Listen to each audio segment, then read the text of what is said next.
But yeah, it's coming. It's coming. There's just so much stuff on our plate. We have so much to do. We have some pretty big plans coming in for October.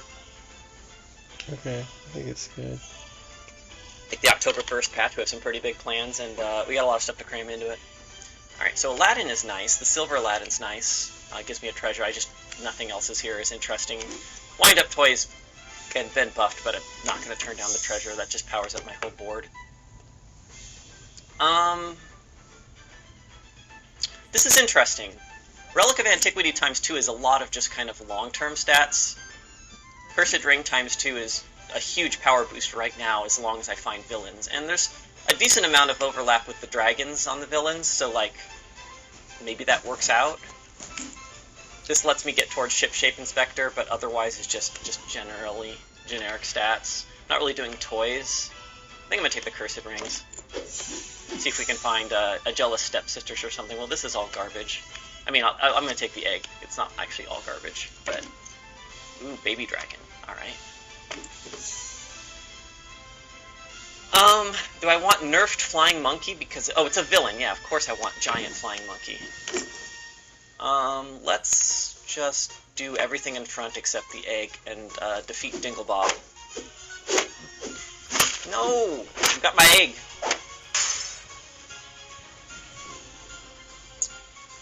Alright, see, we're getting some villains here, so this is adding up pretty quickly. This Billy Bones is saucy. I don't think I care about the Fey buffs, and this is almost guaranteed to hunt as long as I put it in slot 1 at this point. And that'll start cascading, so I want to take my power while I can, keep myself alive. Jack Frost is nice. How many animals do I have? Actually, Baby Bear gives me 3 slot buffs a turn. And I think I'm powerful enough that I can invest in the Baby Bear and not take the Jack Frost, which would be obviously huge here with these chonky characters. Yeah, I think I'm going to take the Baby Bear. I'm going to put... I don't think I care about the Flying Monkey attacking first, but I want to get my 2 back rows buffed so that Down Came the Rain is an easy 3 front buffs if I decide to go that route with Ship Shape at some point. Just kind of optimizing your slot buffs is kind of a generally useful thing, and I'm going to do this because if I only get 1 toughness buff, I always want it in slot 3. That's kind of my... because that's where Stinky goes, that's kind of where things that get attacked go, so you want health in that slot in my experience. Of the slots, like, just slightly better. It's kind of like the little subtle kind of decision that doesn't usually matter, but every once in a while it ends up mattering. I don't really see anything here super exciting. I'm kind of tempted to silver the Mysterious Egg. Like, I could take this huge Pan Shadow, but, like, I don't really need it. I mean, I am going to want to upgrade my characters. Oh, this is going to pop into... Okay, so next turn this is going to... So I only have 1 turn before this pops, so that's... This is just not doing anything I care about unless I end up hitting, like, a Fey off of this. So can I buff... I can buff this slot and this slot, put Baby Bones here. Okay. So I don't want to replace Baby Bear, and these want to be animals. So yeah, I think I'm going to either Silvery Moon or take the Pan Shadow and stick it in the bank. I think we're going to do the Silvery Moon. I like that better.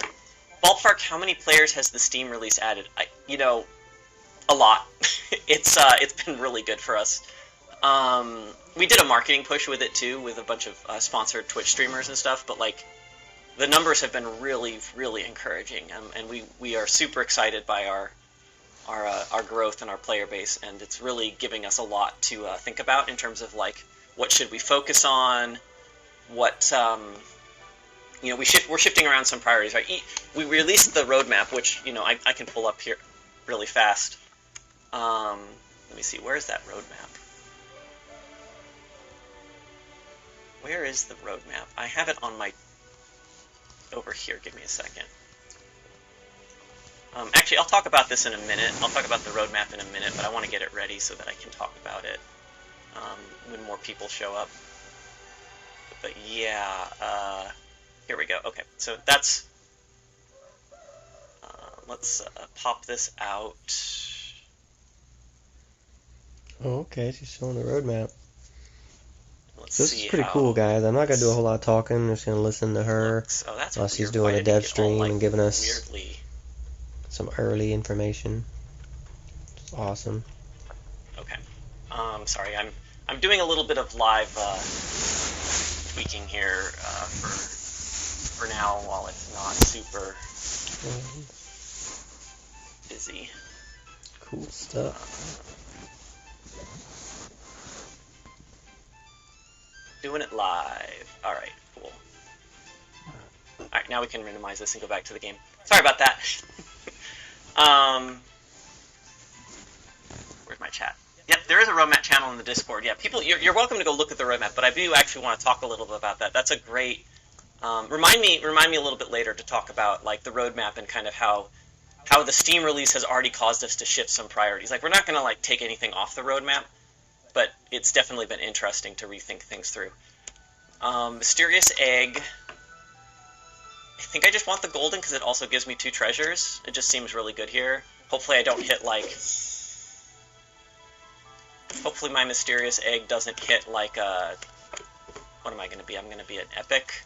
Hopefully it doesn't hit something that like a bronze goose or something. Ooh, double lesser mimic. Oh, that's great. Okay, cool. So now we're just looking for a really cool rare or epic treasure next turn. Hopefully if this turns into Scarecrow, that's going to be perfect. I'm calling it. I want a Scarecrow out of this egg. All right, here we go.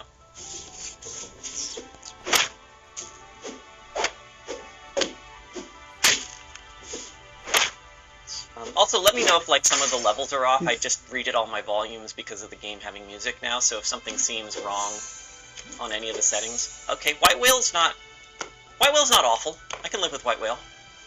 I think I like Mech Dragon. I'm going to keep getting treasures off it without having to crack the lesser mimics. Two-Headed Wizard and Pick-a-Peck are actually all very interesting as well, like Pick-a-Peck on...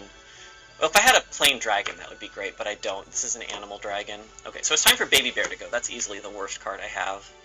I just got my slot buffs for Ship Shape here. Which I would take at this point. I would totally take 3 copies of a random rare right now.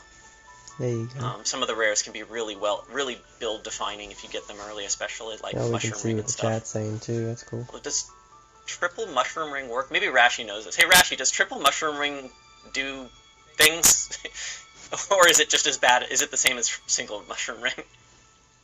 Oh yeah, no, this is great. Oh, I forgot that White Whale gives me a common treasure at gold too. Yeah, no, this is great. Billy Bones in the back. I want Mech Dragon to die early. Hey, Yuck! How's it going? Thanks for the raid. I was, big surprise on the raid, right? Pirates have Hunt. I feel like that raid was expected. That, although I am, like I said, I'm tempted. Awesome. I'm tempted to get more dragons. Maybe that's just better, but I do really want to get a treasure for these mimics sooner rather than later. But I think I just want dragons, because I'm going to be going nuts with this, and this, and this, and this. Yeah, I think we just want dragons, so let's make more dragons. And I'd rather have toys as my backup type than animals, I think. So let's do it this way. Everything else here is fine. I do want White Whale to die. The interesting thing about async, I heard this was the place live lobbies get fixed. I will keep an eye on it. I'm assuming Rashi will let me know if they fix it so that we can try some live lobbies, but for now, I don't know that they're fixed. The nice thing about, I do actually want White Whale to die as soon as possible, even more so than Mechanical Dragon, so that, because in async, the nice thing about async is, like, anything my opponents get, like, doesn't stick during the battle unless it happened for them personally in their own battle. We are planning on potentially... Oh, shoot. Did I get a bad lobby? I'll have to check my ranking later. That's... I mean, this is huge. Like, the fact that I won that fight isn't a surprise, but... let me see. Hey, oh, yeah, no, I'm still... I'm at my normal async MMR. Okay. Little side quest there, admin shit that... sorry, pardon my French. Normally you guys don't get to see. We do have that stuff for testing purposes. So a lot of times my rank gets reset for various reasons, either because I'm testing something or because a build is broken and and resets it for me, so I'm always checking my rank to make sure I didn't get reset when I'm actually playing for reals. Fairy Dragon as a dragon. These are great. I don't know if I want... I think I want Fairy Dragon just because of the treasuring, but Fire Breathing Dragon would totally be reasonable. Let's put Fairy Dragon... I think here-ish. It doesn't really matter. Do I want to silver anything? I'm getting into turn 7, so I'm aiming to Lesser Mimic and Epic now at this point. So I don't necessarily want to silver anything, but this being gold obviously would be better for me. And nothing else here matters other than just banking the Navi for, like, the future where I golden it and get an additional heart. Which is still something, right? Like, it's either Navi or Silvery Moon, and either is kind of like a little minuscule thing that I'm not super worried about. Like, even goldening this isn't that big of a deal. I think I'm going to take the Navi just because I'm not worried about silvering the Mechanical Dragon. This board would be very sick if I was Collector. Alright, so we just got... Great, we have double Acorn, which doesn't do anything special, but single Acorn still great. We've talked about having double Acorn and double Web means something. It is a little bit weird, but it's like one of those, like, if you can justify it with a straight face, it's good to favor the player and have more interesting combos and stuff to discover. Hey, Rashi, can you fix it? I want double Acorn to mean that this pumps everything twice. Yeah, that'd be cool. Yeah, if I was Collector, this would be just nuts. Although I wouldn't be getting as many treasures, it would still be really good. Alright, let's keep the dragon and get a G-Man, so I have an Epic on my board that I can transform. I mean, normally I'd want to get out of this White Whale, but it's just great. I love getting random treasures. I don't care about any of this stuff. I don't even care about, like, Midas Touch on Baby Dragon is just pointless. Do I just bank the Fireflies or the Peter Pan? I guess the Fireflies buffs my board more. This is just 1 health to 3 characters. This is +3 to this guy. Sure. I guess I could put it on my board. It's probably going to grow faster than Baby Dragon. Yeah, okay, let's put it on the board. I don't think anything else here changes. Okay. Oh wow, that is a big Plunder Penny, but we're just continuing to get the hits from that White Whale. Now we've got double Potion of Treasure Finding. This is a nice collection of level 1 treasures I've got here. Like, the double Cursed Ring actually has made a huge difference early game, and then I've got double Lesser Mimic, double Magic Acorn. I mean, the fact that it's double doesn't mean anything, but it's still a really nice build-around treasure. And then double Potion. Been pretty lucky with those. I think it's just Jasmine Dragon here. It's one of the best cards in the game, and it's a dragon with Treasure Hoard too. I think it's over the Fireflies. Yeah, it's over the Fireflies. We want it in the back because we have 2 different things that can give us a treasure mid-fight and trigger it, so we don't want it to die first. Another Treasure Hoard, which I think just replaces G-Man at this point. And we just got this huge, completely treasure-focused board. Everything here has Treasure Hoard except the White Whale naturally. I love this. This is great. I think I actually would rather the White Whale die than the Mechanical Dragon, so we'll put that there. My opponent doesn't have a board big enough to kill my stuff. But I got double Lucky Chest now, so I've got double Lucky Chest and double Lesser Mimic, so we're going for like a double Secret Rare now. Why not? Oh, sure. Ooh, wait, does this do it? Okay, so this would be, if this trigger, because I have the potions, so Maverick and Icewing will trigger into a Secret Rare and keep one of the Lucky Chests. So this is a triple Secret Rare off of, as long as these things are triggering and stuff. So I think it's over the Fairy Dragon, because my stuff's too big anyways, so why not? I don't care about any of these things. I don't really care about the spell, so we want to dump something in the bin. Do I want +1/+1 to my shop or a legendary? The fact that I'm going to still have a lucky chest left over means I actually think I want legendaries. Normally I would be thinking about the Sugar Plum a bit more, but getting a second secret rare will be nice. I definitely don't want 3 bags full. I do not want to trigger my lucky chests and lesser mimics with this Maverick on the board.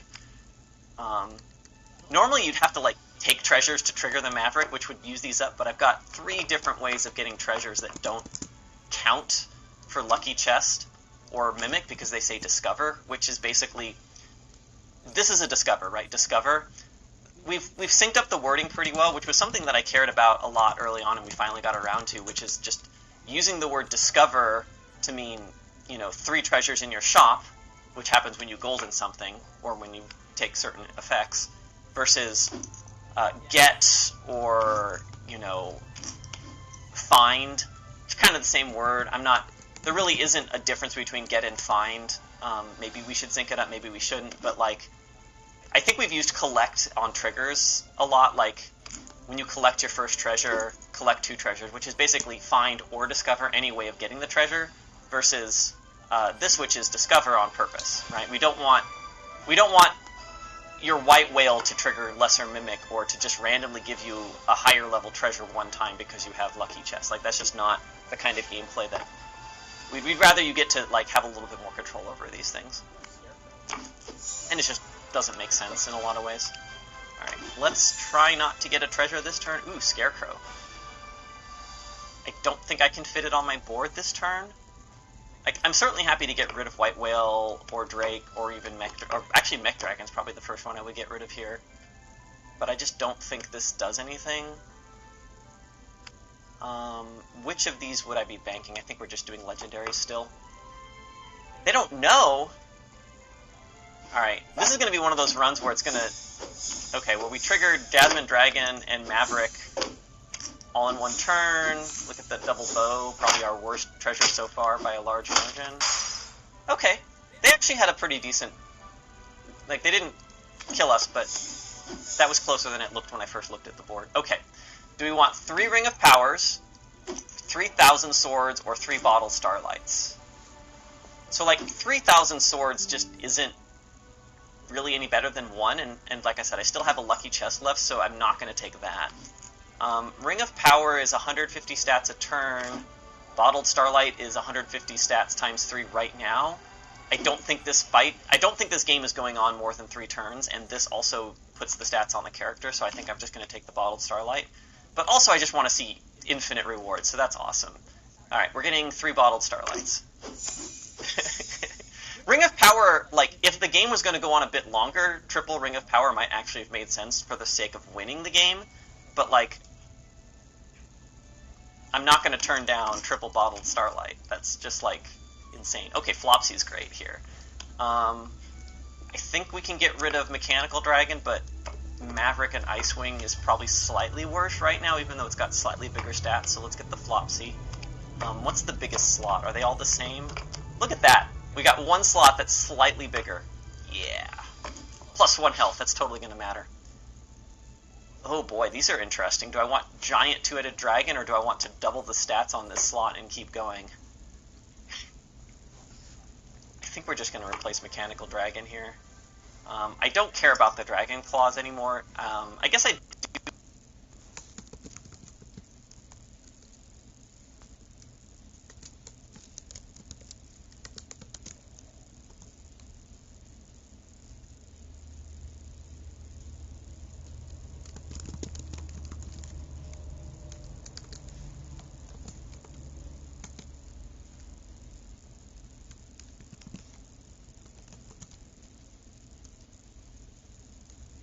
Anymore.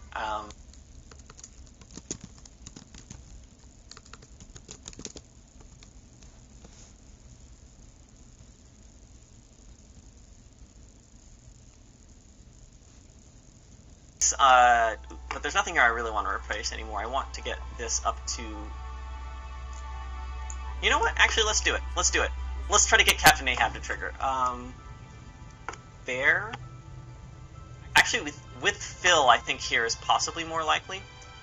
I'm just going to leave Flopsy here. There's no reason to put anything else here, because I want the characters with the lowest health to die before Phil, so that it just increases the odds that my opponent attacks Phil, right? Like, you actually have a lot of control over how much your opponent attacks Phil from the probability standpoint. Of course, this board is not the board I'm worried about, apparently. I guess my ghost must have killed the other guy. That's unfortunate. I really wanted to get Captain Ahab to trigger on that other board, the one that actually had a chance against me. So, I don't know, this is like... I don't think I've ever finished a game... When did I get Drafty Window? I don't even remember getting Drafty Window. I must have picked that up from somewhere. I've never finished a game with both a lucky and a luckier chest untriggered. Like, never won a game, sorry. I might have lost a game, but I've never won a game with that. You're not... I don't actually know how that stuff works with the stream together stuff, Ginger Gamer. I don't want to deal with that right now. Nothing personal. I just don't want to have to figure out how that works and worry about how that works. Okay, so we got window for... Yeah, but the whale... Isn't the whale commons? Anyways, so we got some cards. Ooh, I love Mysterio for Dr. Aegon. That's actually pretty good. Dr. Aegon's a pretty good place for Mysterio, too, because you take a lot of spells early, and so you might have some really kind of janky characters on the turn that you would get access to Mysterio. I didn't see how many stars I got there. That would have been, what is it, 4 for a win? Times, I don't know. I don't know how that works. Probably like 16 stars. Anyways, 16 stars. Bam confirmed. 16 stars. Alright, we're probably going to do Thing in the Ice. Yeah, we're going to do Thing in the Ice. How only level 11? I'm busy making the game. I don't have time to play the game. Yuck likes to talk about how I get a lot of stuff done. One of the ways I get a lot of stuff done is I don't actually play my game as much as I probably should. I'm just going to stick with my custom deck here. What do we got? Toys? That's so strange. How is she level 11 in Legendary? Toys. I don't... How do I not have Mecha Man in my Toys deck? I just got Legendary the other day, and I was probably like... I don't own Mecha Man. Okay. 30 or 25 or something? Interesting. Well, I don't want Smug. Let's put this guy in. Any other random stuff up here? Ooh, Tinkerer. Yeah, let's just do the toys. But I'm Legendary? Yeah, you can... Well, I mean, this is like... I don't actually know if I earned Legendary this month, because like I said, I reset my rank back and forth a lot in testing. We have this neat little place where I can change my rank for testing purposes, and then when I'm done, I set it back to Legendary, because like, that's where I want to play if I'm playing and it's appropriate. But so I don't actually know if I've, quote, earned Legendary, unquote, this month. Sorry to all y'all who have to do it the hard way.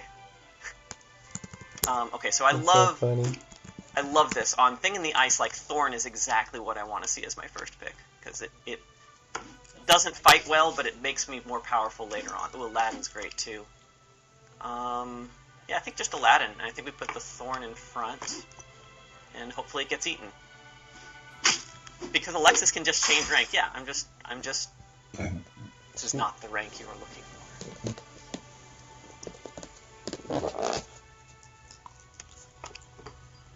I think I want Laser Shark, but I don't think I want it to attack first this turn, because I really want to lose that second heart. Ooh, Rose, great. So let's do something like this, and see if... Oh yeah, hopefully this guy can crush me. Oh great, yeah, I'm getting totally crushed here. Awesome. I did actually kill something, technically. Alright. Oh, I got a good question. Treasure buffs include by +1/+1. That's going to be good. If I can get any treasures. That's always the fun part. But I've got the Silver Aladdin coming, right? I think I just take the Silver Thorn here because every path to a treasure is good, but the Jill Sunshine is actually tempting with all these little tiny characters. Like, this is a huge power-up for my board. But I think the Thorn gives me just as much value just this turn alone because of just the stats on the board with the extra shot plus the extra attack on the units I'm about to take. Oh, that's great. Ace of Hearts is great. More treasure fund. I mean, so he's a little late to the party. He would have been great a turn ago. Not that I could have found him. Let's replace the Rose. But yeah, I'm always doing treasure fund. Like, that's the best part of this game in my mind, is just collecting interesting combinations of treasures and captains. Like, I feel like the characters are just kind of like the... They're like the the fiber, right? Like, I don't care so much about my characters because I see them every game, whereas the treasures are much more variety in my experience. Oh, Alright, so we're going to silver this Aladdin. Though. Get ourselves our first treasure.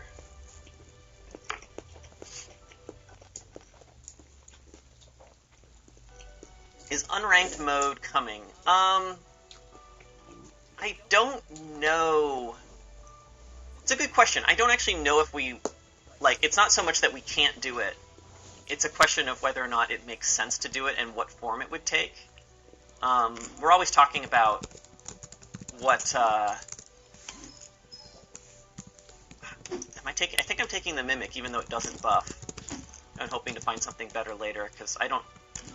do I need the stats? I might actually need the stats this turn. On the Laser Shark, maybe? Because this isn't going to trigger this turn, so I don't want it. I think I can manage this. Something like this. Alright, we're going to run the Mimic. Worst case, I lose my other half heart. The thing about unranked mode is, like, it's not in and of itself that... Like, it's... People think they want it, and maybe some people would want it, but, like, other people would play it and be unsatisfied because they're not getting the competition that actually keeps the game interesting and fun. And so it's not that we can't do unranked mode, we just have to make sure that whatever we do it properly. And I don't know what that looks like, right? I don't know what the difference between ranked mode and unranked mode is, right? It's the same thing with unlimited mode, right? Like, people want unlimited mode, they want to take a run and take it to infinity, but, like, you know, our game isn't really designed for that, and the game just starts getting boring after a certain point, and we don't want people to accidentally...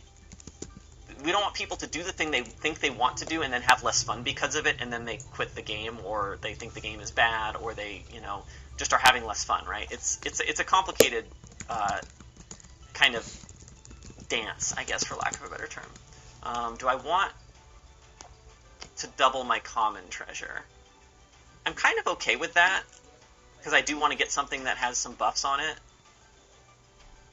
So, like, it's not that we can't do those things, it's just that, like, we don't want to just put them in as options right now that you can just kind of pick between, and they're, like, unfinished, or they don't work the way that we want them to yet, or they're just not fun experiences, right?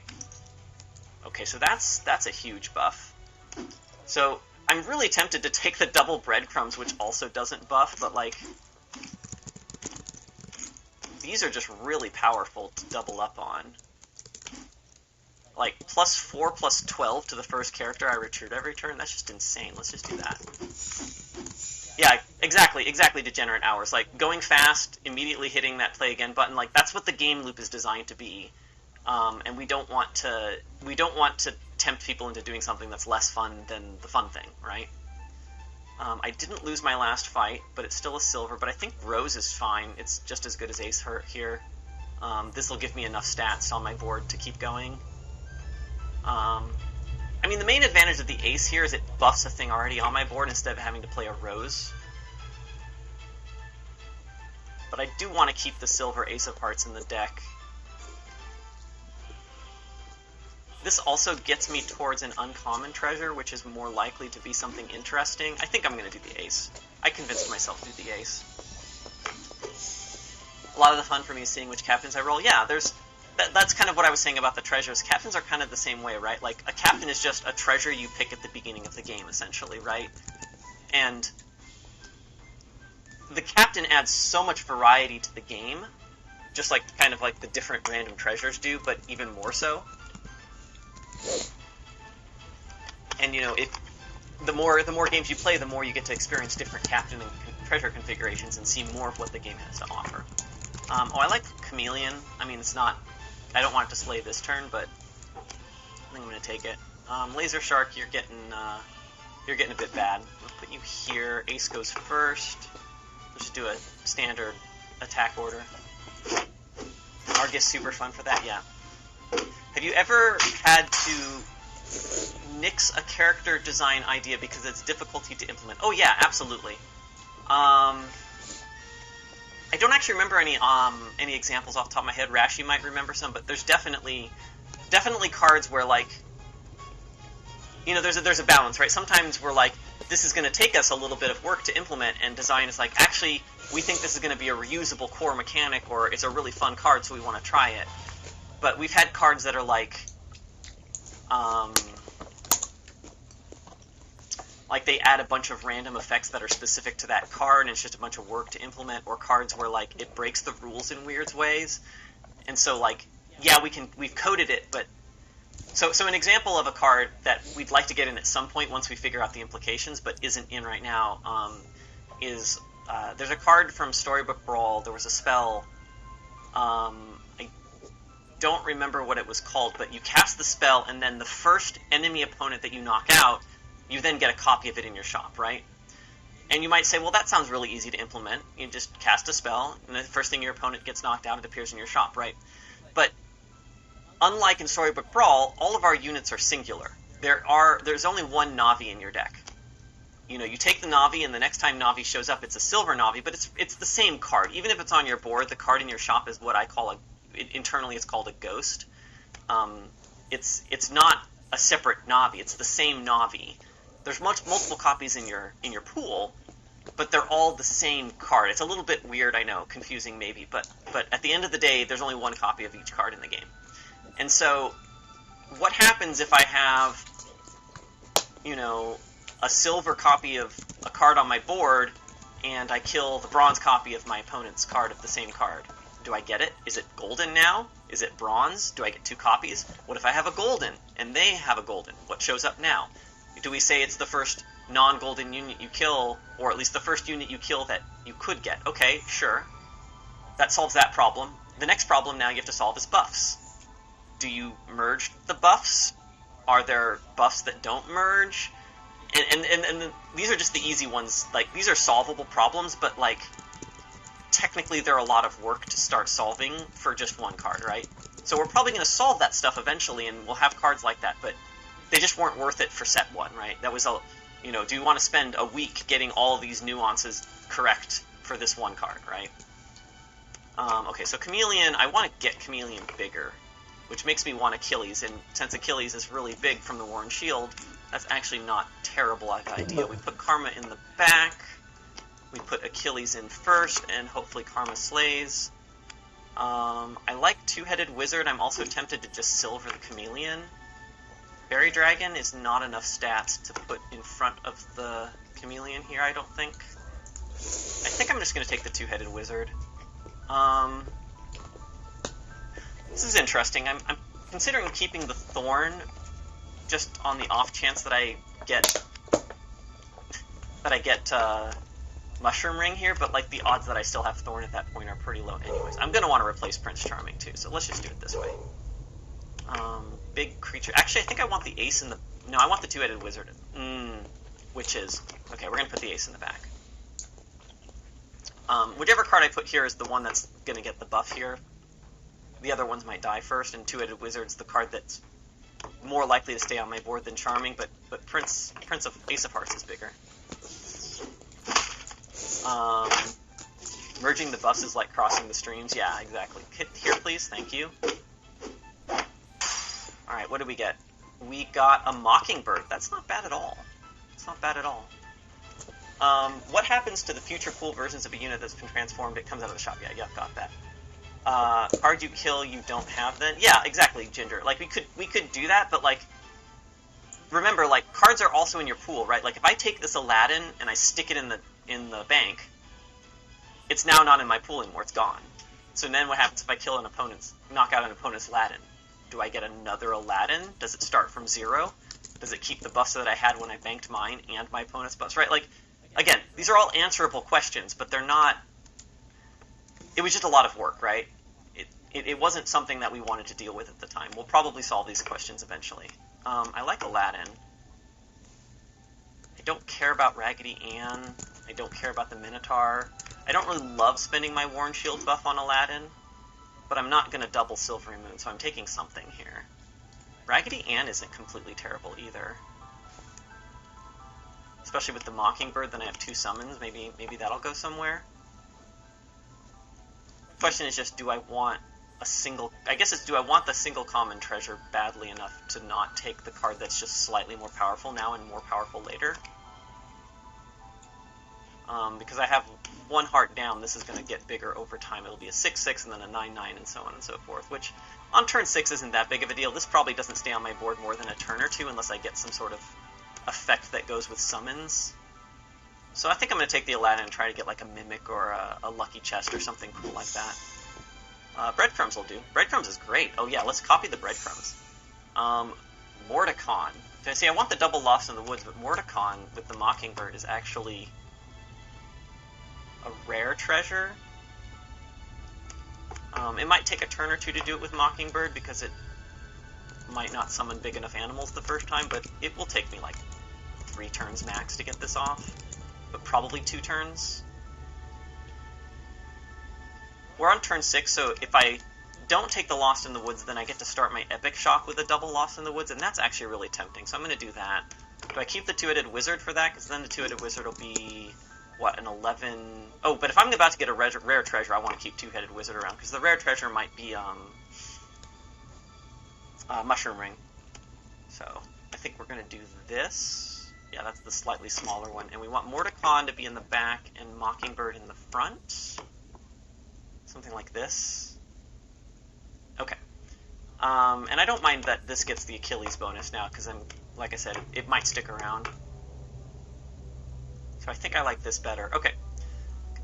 Like, I don't normally think through my turns quite to this level of detail. It's pretty much an on-stream thing, but like it always surprises me just how much thought goes into like some of these decisions I'm making if I actually take the time to do it. The dream to keep long bronze silvered. Yeah, I mean, that's a thing you can do if you want to just silver every character you get. Alright, we got the summon, and it went to 28. Okay, we might get it next turn. Rose will not help with that. So do we want the double Lost in the Woods? I think so. Is a streamer setting? Oh, am I not on streamer mode? Shoot, that's my bad. I'm sorry. I should have put myself on streamer mode. Thank you for saying something. Streamer layout. There we go. Good call. I meant to do that, and I just totally forgot. Ooh, Raggedy Ann is great this one turn, even though I don't want to keep it very long, just to make sure Mordecon goes off. I don't need Ace of Hearts, you can go away.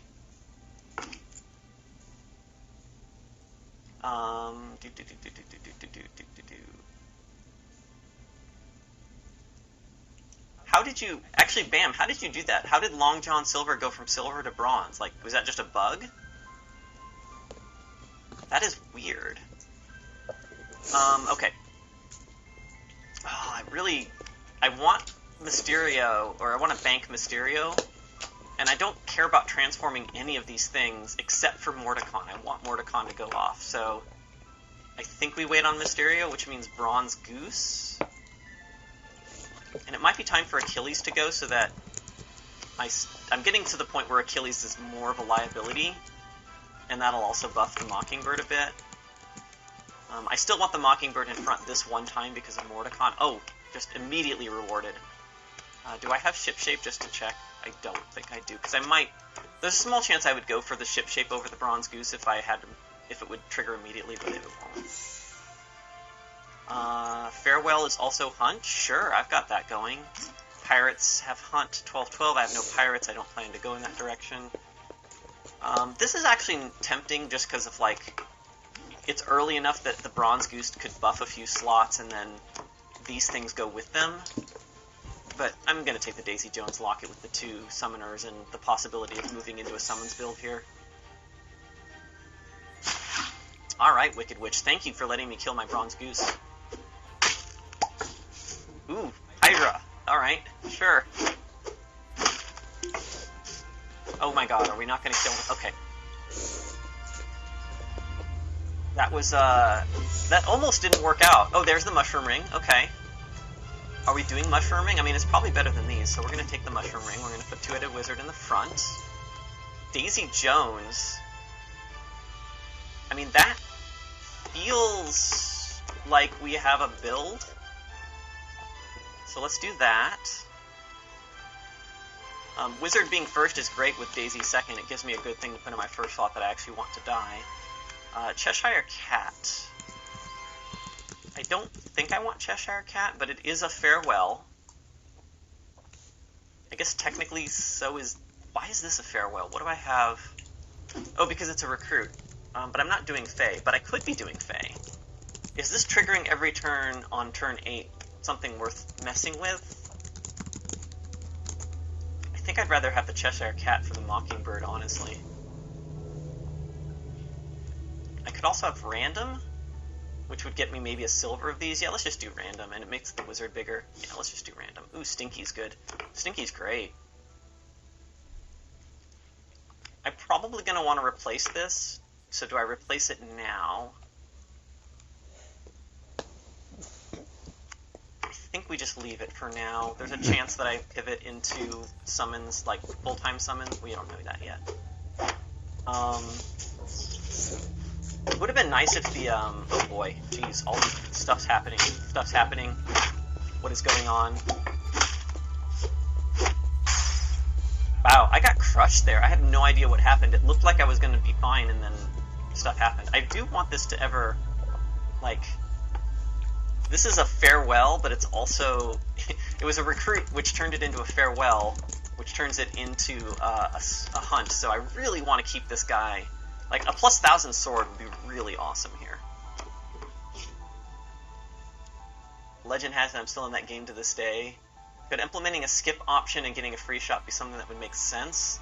I think the game didn't like me looking at the glass of my whole board. Maybe, yeah. I don't know, Bam, that's interesting. Skip option would be like... So we definitely don't want a skip option in general. This... You know, you can bank stuff, but that's not a skip. It still triggers it, right? Like, I could trigger Mysterio here, which I'm tempted to, just to see what happens. But Two-Headed Wizard is just so good. With the Mushroom Ring and the Daisy Jones Locket. Although I'm at 1 health, so maybe I'm supposed to, just for the boost. I'm probably going to do it. I don't want to put it on the board, because I don't want it to transform itself, so that I can then find it and go to Secret Rare. But we're gonna YOLO. We're totally YOLO. Yep, Yuck has it. Have I tried being at more health? Look. I could break out the cheat codes, but then it's not a real run and it doesn't count. That's actually not the worst set of stuff. Silver Kraken immediately. Bet I won't.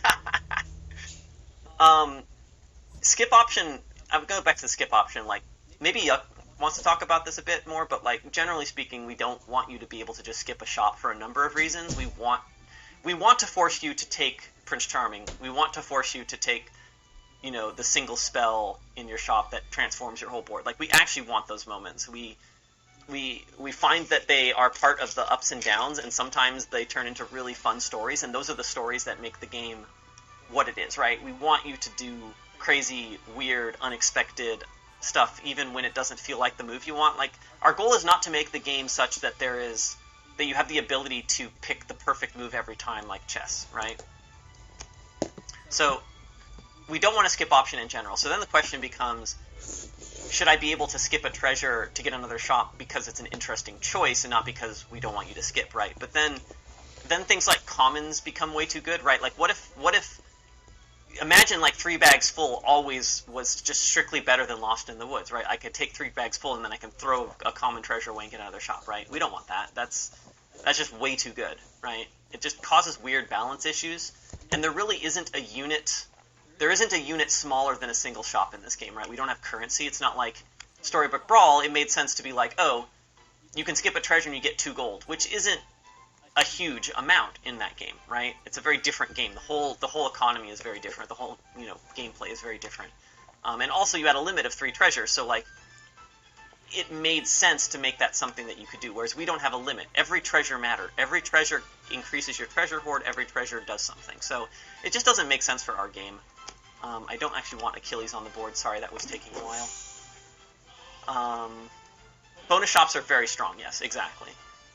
Once Upon a Prince Charming.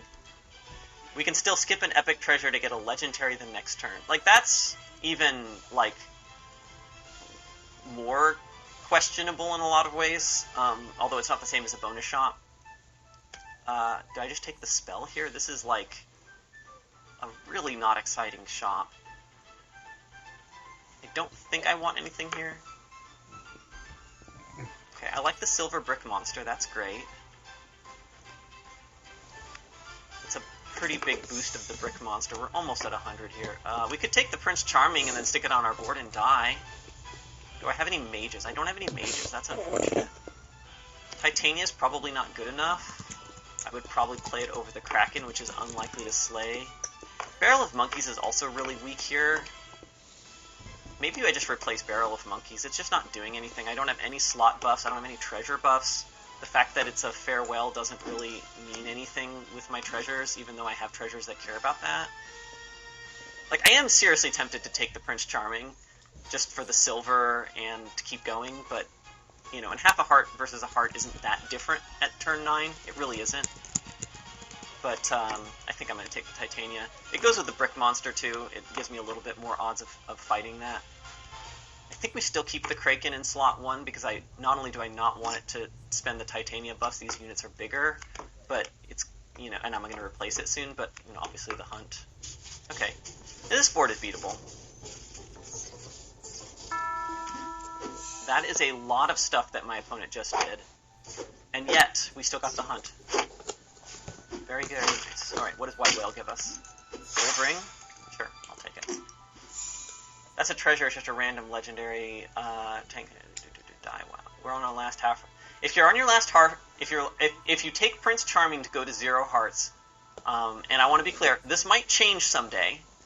As it currently stands, if you take Prince Charming and you go to 0 hearts, you have until the end of your fight to change that. Either by winning, in which case you will win on 0 hearts, or by gaining hearts to get back up above 0. We only check for player death at the end of a fight, right? And winning takes priority over losing. Now, or at least you tie. I'm not 100% sure. It might be that you tie with the person if you defeat them at 0 hearts. But that might change. It's kind of just a consequence of the code being the way it is. We didn't necessarily do that on purpose. I'm definitely taking the Mysterio. I can put it on board, and then Mushroom Ring means it'll trigger over and over and over, and let me cycle potentially through legendaries. At least I have the choice to. And it doesn't cycle the one I actually want to keep, which is great, and I want Kraken gone anyways. I think the biggest problem is I want Captain Hook, but I think we're going to do it. Let's do it. Nessie, Wizard of Oz, and Lon John's Bronze. Okay, not exactly what I wanted. None of these matter. I think I just take the spell. I mean, G-Man could be good. G-Man might be better than Long John Silver, actually. And the spell is pretty... Actually, the spell... No, we're at 100. We're good. With the Wizard of Oz, we're good. So let's put G-Man here. And then we'll transform it. We're definitely keeping Mysterio on the board right now. Do I have anything to double 8s all around, right? It's either double or we put something on our board that's just going to get transformed anyways. So yeah, let's double probably our first slot. Let's double our first slot. Maybe we'll hunt and then we'll get the farewell afterwards. Maybe we get double transformed. This is going to be fun. All right, here we go. Let's see what happens. Oh yes. Oh yeah. Oh yeah. Conan, Barrel of Monkeys, chip on the ship. Come on, kill Mysterio. Kill Mysterio. No, kill Mysterio. Kill Mysterio. Kill Mysterio!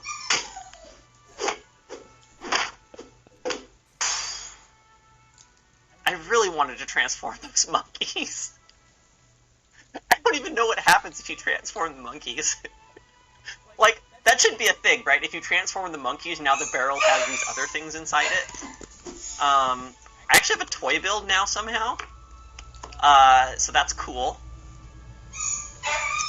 Okay, I'll start. This is somehow randomly a real build. Do I take? I think I just take this the toy and get another shop of toys now. I think it's better than Lost in the Woods here. All right, sure. There we go. Yeah, no, I think the monkeys come back. That's more of a like, wouldn't this be cool if, as more than it is like, I think it should actually like work right now. I wouldn't expect it to work right now. Okay, so Conan is terrible. Mysterio, I'm taking Snapping Hydra. And so the question is, Do I want Chip on the ship to get transformed? No. So I think we want to get rid of Mysterio, unfortunately. We'll take it if it comes up again. But I definitely want the Snapping Hydra for now. Conan's super boring. We want Conan gone. Oh, please do not hit. Please. Okay, good. My monkeys are really small right now, but we'll solve that later. I think we're gonna maybe... No, we're not gonna get... Still, only half a heart. We're good. We're good. We're good. I don't understand why this doesn't work with the monkeys. Aren't the monkeys villains? Hey, Rashi, are the monkeys villains? Am I wrong? I could be wrong. Maybe the monkeys aren't villains. This won't trigger, so let's just go again. Ship. Rashi might not be here anymore.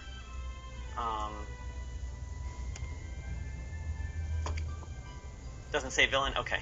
I know this isn't a villain. I just thought maybe the toys inside were villains for some reason. I might just be, like, used to playing Chucky with toys. That just might be what's going on. I don't have any mages for this. Ooh, Through the Looking Glass is good on Conan. Let's do that. Yeah, that's what I thought, Bleach. It might be, like, multiple things. Okay, great. That's great. This is great. This is really... Not only is it a villain for the KO star, but now that the buffs will start adding up. It might not be enough fast enough, but it does seem like a good hit. Especially with the chip and everything going off multiple times. I think we just go again. I don't think I do meet in a tavern. I think we just go again. Happily Ever After? I don't care about any of this stuff. Let's buff our 2 back row slots, which, you know, is probably going to happen with the Doctor anyways, but we might as well. Alright, Triple D, what do you got? Greasy and Chucky. Can you please kill this? Thank you. I want more buffs.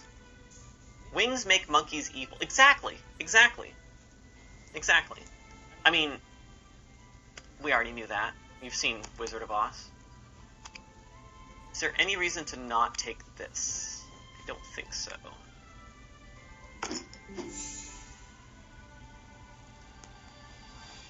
Excalibur? I don't have any heroes.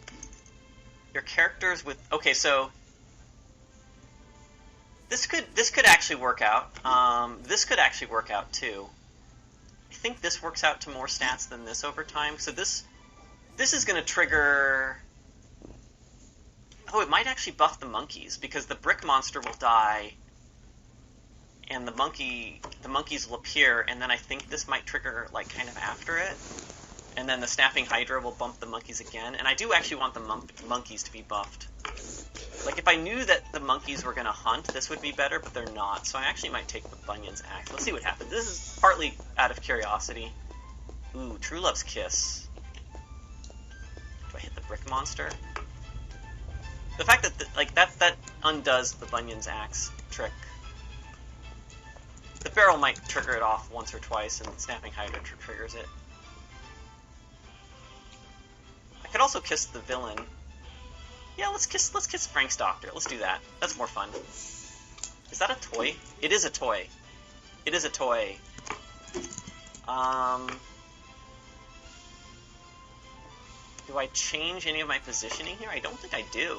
This will get bigger. Yeah, I think this is fine. This is fine. Let's do this. Oh no! We needed to attack there. This is bad news. It did buff them. They did get buffed. This is not going to go well. This is not going to go well. Yes, okay, barrel is bigger. Mockingbird summons 2 things and kills me. Unless we have enough stats here. I don't think we do. I think that's game. Yep, that's game. They had enough stuff that was happening, triggering that they caught up to me. Or they kept ahead of me the whole time. If they didn't have any of their, like, in-combat triggers, we might have been able to get only half a heart damage, but that was just too much. And I don't think that changes. I don't think any of our decisions could have gotten us that turn to enough stats to beat that board without Hydra going first. I think we lost the fight the moment Hydra didn't go first. Although it did get nice and big. Yeah, so we hit level 11 last turn, and then we're already at level 13 because of those bottled stars carrying over. I wonder if I hit 12 and it just didn't show it. That's interesting. It's like a bit of a corner case, but I wonder if we should try to have a like if you have 3 bottled starlights, you can gain 2 levels in a turn. All right. I wonder if I'm gonna see if live lobbies are working yet. I haven't heard anything. No, we're still back. Okay, so unfortunately, live lobbies are not working today, so this is gonna be an async. Oh no! Oh, woo!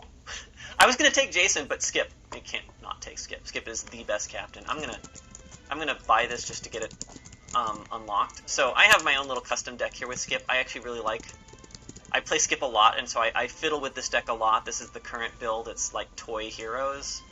I can explain it in a second, but one of the things we do is that the decks that you can buy, we discount them for every card you own. So once you own all 12 cards in a deck through natural unlocks, you can just buy the deck slot for free, which gives you another deck slot so that you can edit the deck. You can edit the deck and have 3 deck slots now. And we did that on purpose. We intentionally kind of wanted to have the ability to have multiple custom decks, but like this kind of gates it behind a certain amount of progression, a certain amount of unlocks, a certain amount of time, so that you don't get overwhelmed on day 1 with like, what, I have 5 deck slots and I can do all this deck customization and what do I do with all this stuff? We want you to kind of slowly unlock the features of the game. Okay, so what do we got here? So right now, Don Quixote's kind of like the thing I've got in here that's a little bit non-standard with the Nutcracker Prince. I don't actually think I want... I mean, Mordecon is probably not good without Mecha Man. Oh, I do have Mecha Man, okay. Do I really want to do Barrel and Chip again? I think I might undo the Barrel Chip thing. Let's see what we can do that's more fun than Barrel Chip. And then at that point we have Ace of Hearts being a toy, and a lot of the good cards at this level being toys. I think I just keep the Brick Monster anyways. I think it's just pretty easy to just naturally hit. I don't like Wormscale Tinkerer in Skip. Ooh, Burninator. Kind of get that boost of treasures at the end. Or Mephisto, or Flopsy. Lots of fun stuff here I could do. Or I could really go nuts with Hercules. Let's do Burninator and Lopsy today. Alright. If you clear it out and hit fill, you get the OG list. Yeah, there is/was a bug where if you empty a theme deck, not the starter deck works fine. If you empty a theme deck, it might still fill it with your main starter, but I think I fixed that. If not, it's on the list to fix.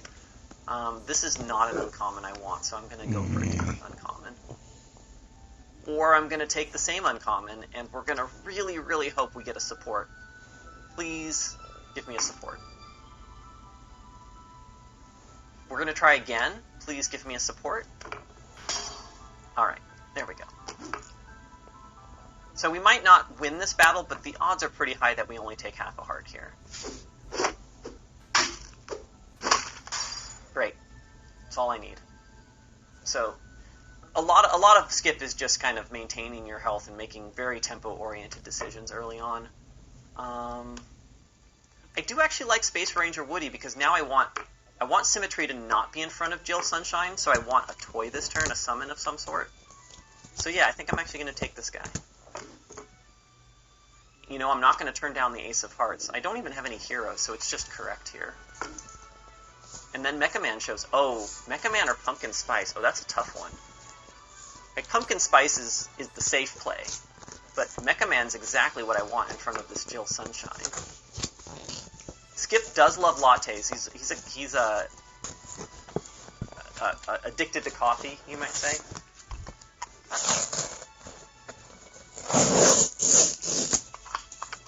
All right, Yuck. What are you reacting to, Yuck?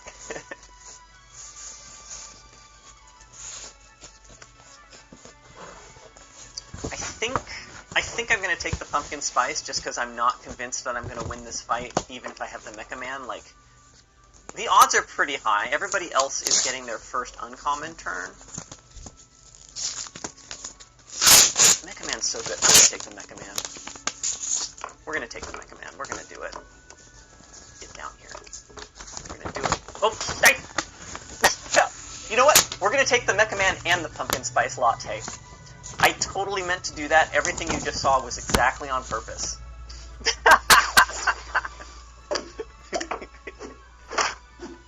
And this opponent's actually really strong, so it's a good thing I did. Oh, look who's back! This is actually a really interesting shop.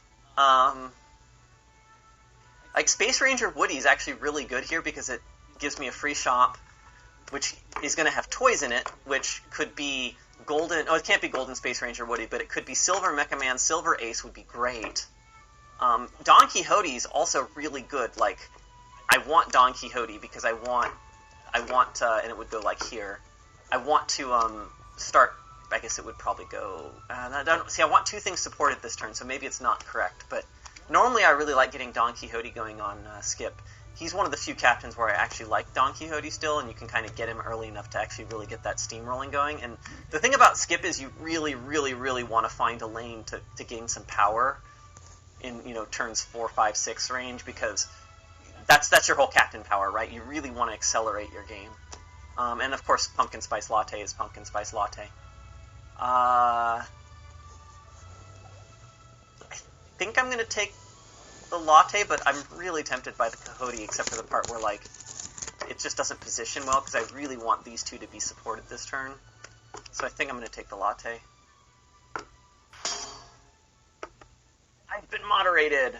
Wall hacks, yeah. I'm a wall hacker. One more thing about the treasure skip, otherwise free shop. I feel like making a unit silver, having granted and making the same unit golden feels a little odd.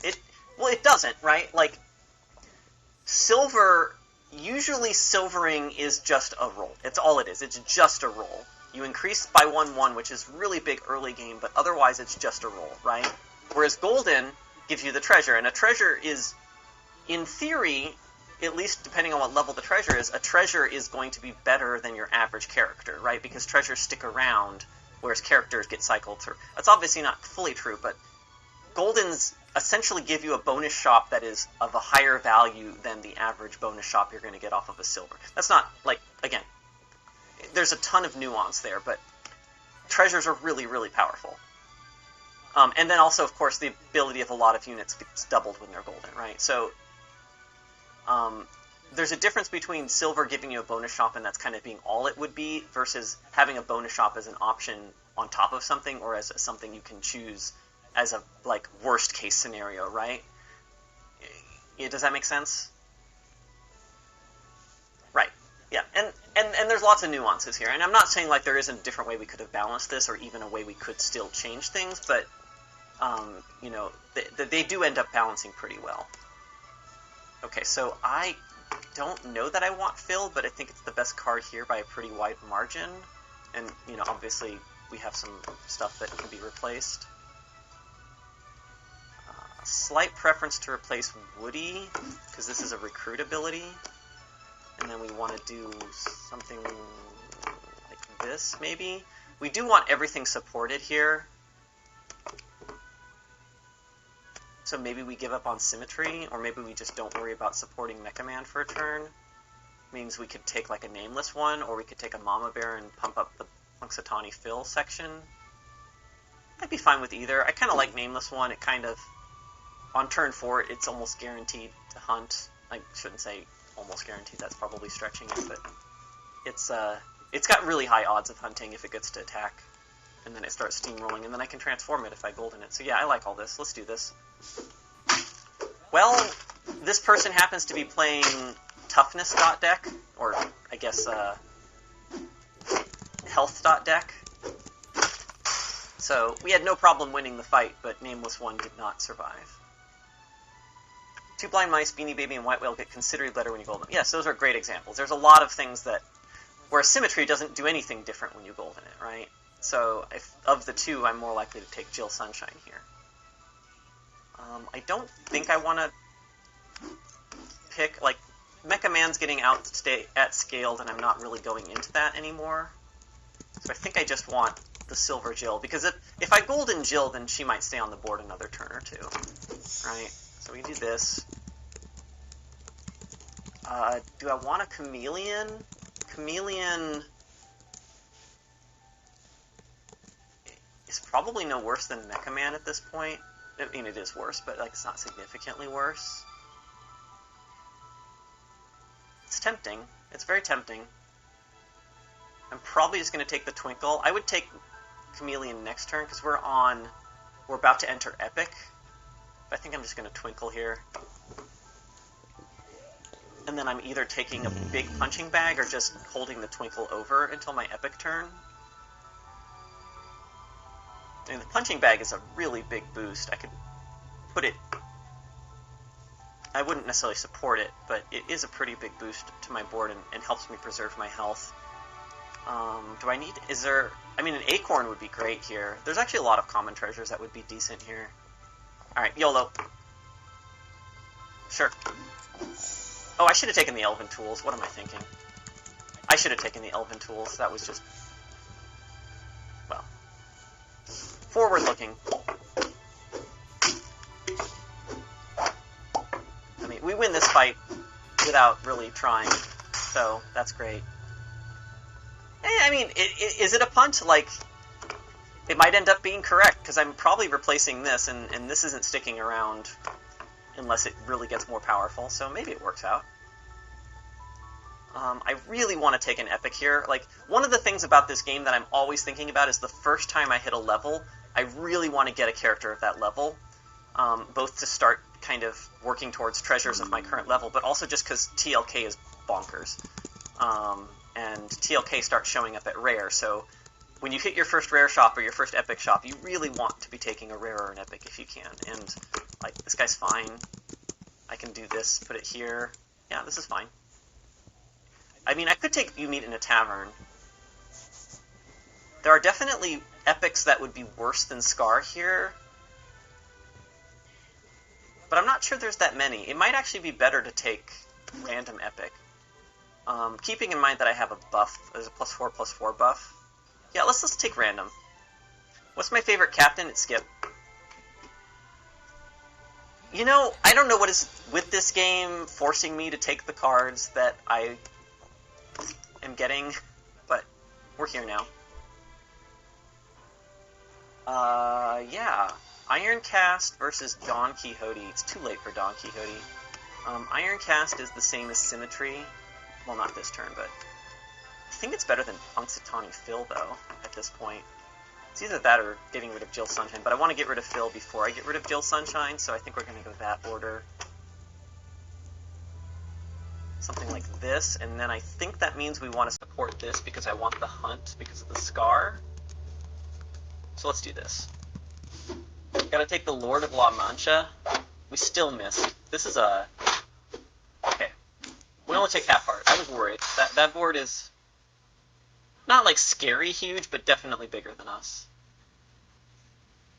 Don Quixote doesn't get enough love. He is extremely high risk, high reward, and at the turns that you're looking at epics, or sorry, rares, like, risk is not usually what you're looking for at that stage, right? Like, you want to go big, but you don't want to go big at the cost that Don Quixote asks, which is basically a unit that a large portion of the time is not actually going to do what it says it's going to do because it's so tiny. I'm going to mute myself here for a minute and have a little bit to eat because I'm starving, but I'm going to get caught up afterwards.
Okay. Eureka! Oh, I love Eureka.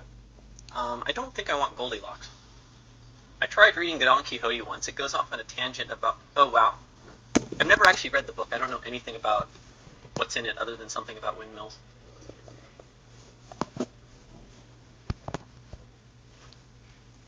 Actually, we've got enough people here. I might, after this game, go over the roadmap a little bit and talk about kind of some things we're thinking about.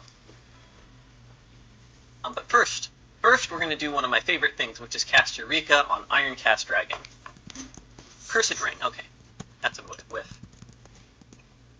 I think I'm taking my legendary. It's kind of that same thing I said earlier, where you always want a unit of your current level so that you can TLK. And I've got lots of stuff that kind of just needs to get out of here.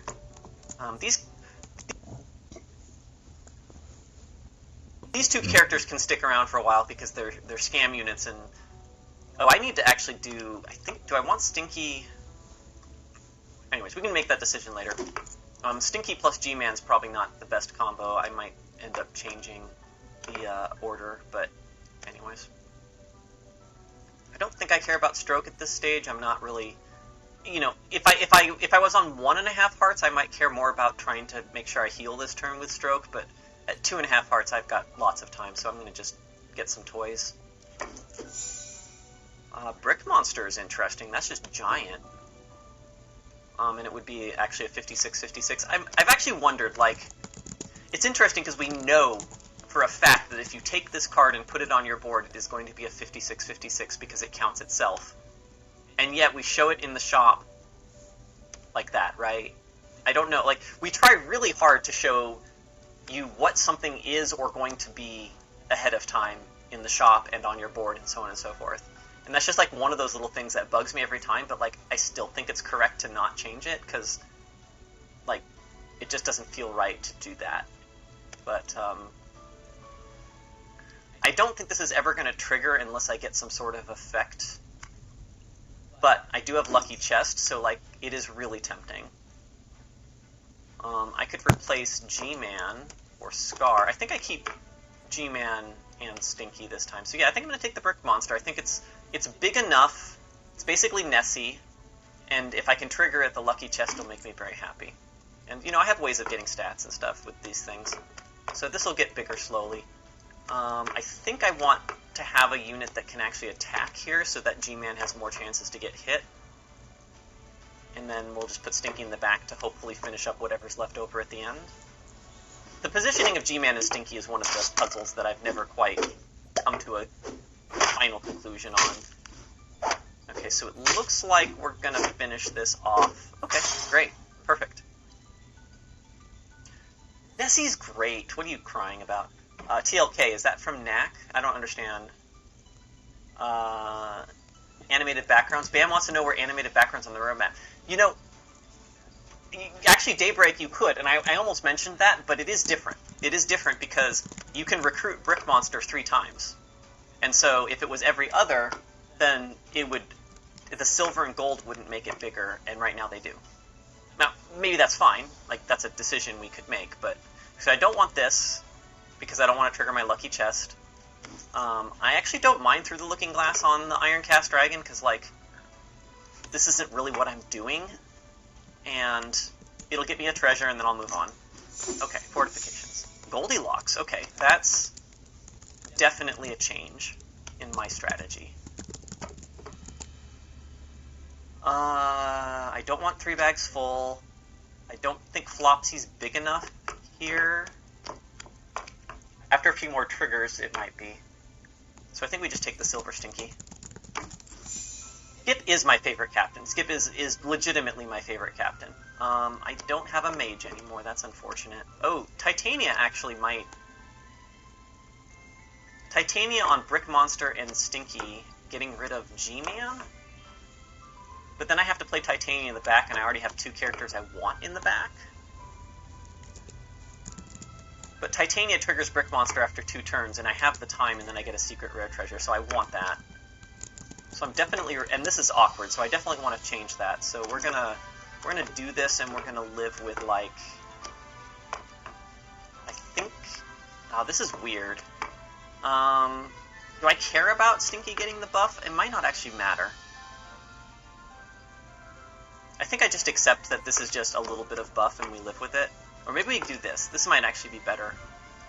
Because this is pretty much guaranteed either 2 or 4 buffs. Whereas this is kind of 4 buffs max also. Yeah, no, I actually think I like this. I hope my opponent attacks Stinky first, really. Backgrounds, right. I can talk about this in the roadmap, but we are actually...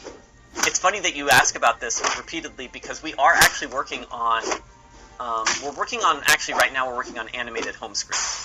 But animated home screen is kind of a step towards the possibility of animated backgrounds. Absolutely. We are absolutely thinking about these things. And what we want our background to look like is kind of an open question. We don't want it to be super busy and distracting from the game, at least in the center. But the sides could get a little bit busier, and they could probably afford to have just a little bit of, like, yeah, maybe there's a little fire and a star twinkling and a planet spinning, and maybe if you click on the planet, it you know, spins really fast for a second. Like, that's totally a thing we're going to do some variation of someday, probably. Like, don't quote me on that. That's not a thing that I want to promise, but, like, it's definitely on our radar and totally realistic. It's just not urgent, right?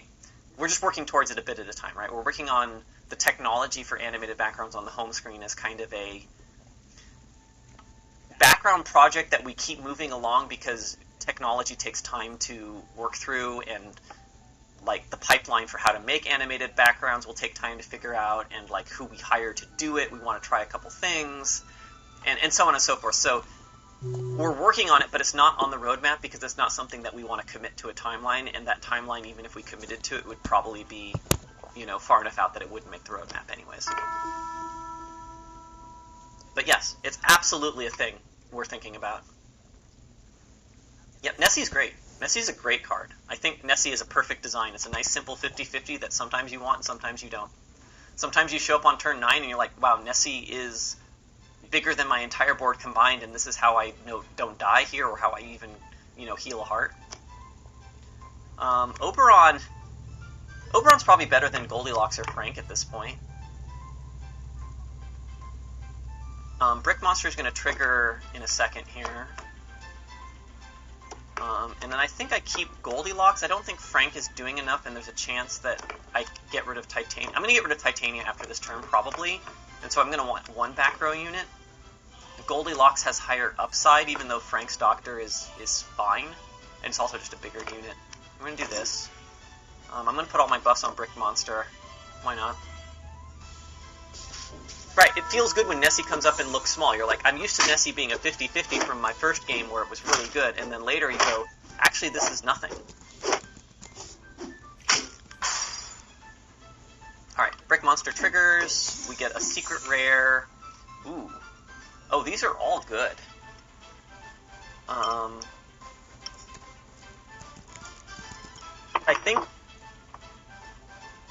think what I'm thinking about here is I have four legendaries on my board, and I don't want any of them. So I think I'm going to take Wonder Box and hope that I can TLK my whole board. That is not TLK. So I think we just go again. Is there any world where G-Man plays on my board over Goldilocks? Not with the TLK thing coming up. Okay, so I can either silver, or I can have 4 shots at TLK. Well, that's not what I wanted. I think I'm going to buff all the slots over a slightly bigger buff, because none of these are mages. Oh, yeah, sorry, TLK is True Love's Kiss, which is the best spell in the game. And that worked out okay with the double-double. Is there any specific slot I want Goldilocks in? I don't want Goldilocks in the biggest slot for this one. I want Goldilocks in the smallest slot for this one. So, it's interesting that, you know, something we tried to avoid in Storybook Brawl was what kind of like positioning homework, where like you'd swap characters around in the middle of the shop and then swap them back because it mattered. Like, we didn't have a lot of characters where that mattered, right? And we tried to avoid it. But we've kind of decided that's okay on this game because it's a kind of an advanced form of decision making that we're okay being like a higher level thing to think about when you're better at the game.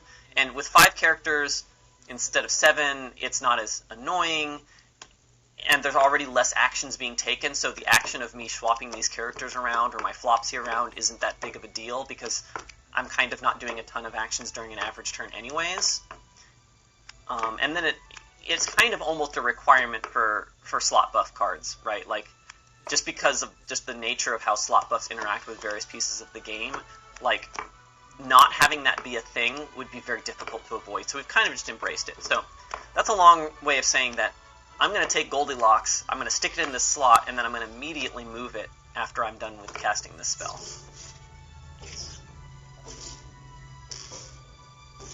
Because I want my supports in the back.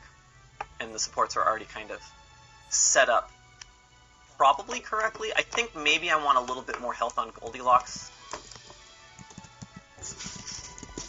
That's fair. They're completely different cards, but I do think that it is the best spell in the game for, like, just on average. Stroke is very, very powerful, but it does one very specific thing, which is crush your opponent.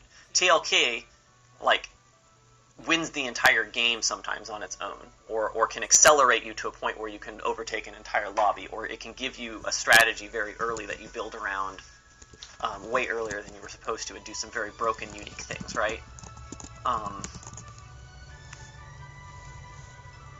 But I understand what you're saying. Like, they're different things. They do very different things. I think I just want to cycle here.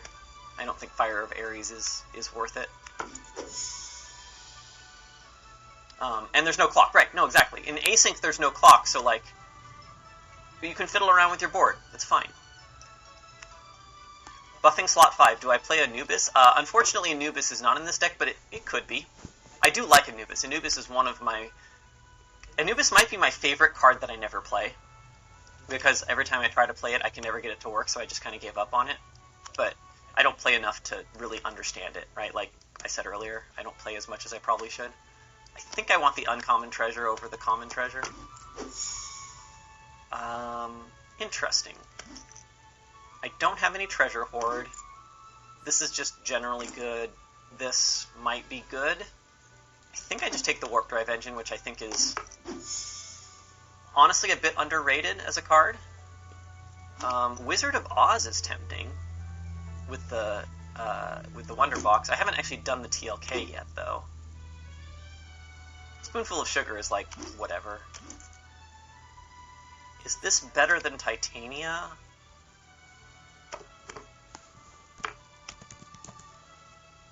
I think I'm going to take the Wizard of Oz. It's not clear to me that it's better, but I do want to finish this lobby off, so, like, stats right now is probably better. And let's see what our final boss looks like. Okay, that's beatable. Obviously I'm winning this turn, but, you know, I look at this board, and since it's async, I have to assume that a board like this probably was part of a winning run, because they're still at 3 hearts, and they're silver, and they're similar MMR, but that's not relevant. I'm going to assume... Oh, here we go. Here we go. About time. About time. Alright. YOLO! Can lead you to glory, or then it is the silver pants. Yeah, no, absolutely. Sugar's good early game. Absolutely, Ginger. Sugar on turn 3 or 4 can be the difference between winning and losing a fight, which is huge early game. But it very quickly falls off, as you can see. Not really relevant anymore. Okay, so Flopsy, which is a dragon. Tiamat, which wants me to have dragons. Echoing Fae goes in the back if I care. I guess Spirit of Vengeance might trigger it. I'm not sure how that works. Paul wants to be in the smallest slot. Spirit of Vengeance. Flopsy wants to be in the biggest slot if I'm going to be taking more cards, but I'm not. I don't want to Mysterio. I could just silver my board. Let's just silver my board. Is there anything else here I want to change? I want this to be more likely to die. I want this to die and be in the biggest slot, so that's convenient. I think something like this. But yeah, look, like I took the Wonder Box solely to get to this point, and now I have 3 of the best cards in the game if you get to go long, right? Spirit of Vengeance just keeps growing, and just almost always, and then Paul Bunyan gets caught up really fast. So this is like a, you know, I don't think what's the other ones? I feel like there's a secret rare that would probably be better here. But like Tiamat's the best. Tiamat's probably the best secret rare. That one I'm pretty confident on. And Echoing Fae does broken things too.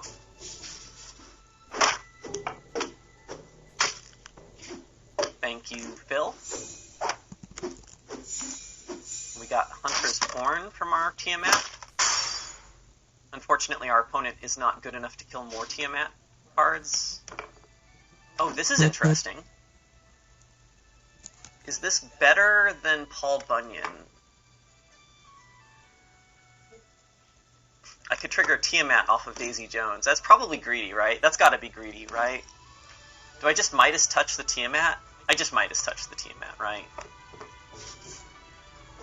Oh, it's everything. Never mind. I Midas touch everything. I'm sorry. And then I bank Mysterio because why not? I could put Mysterio on the board. This could just be a random legendary. Is that better than Paul Bunyan? It's probably not. I probably want this to grow and to see what I get. I could replace Flopsy, but it's a dragon. This is so sad. I want to put something on the board, but these are all like... Everything here is working together really well, or is going to get more powerful than anything I can take from the shop right now.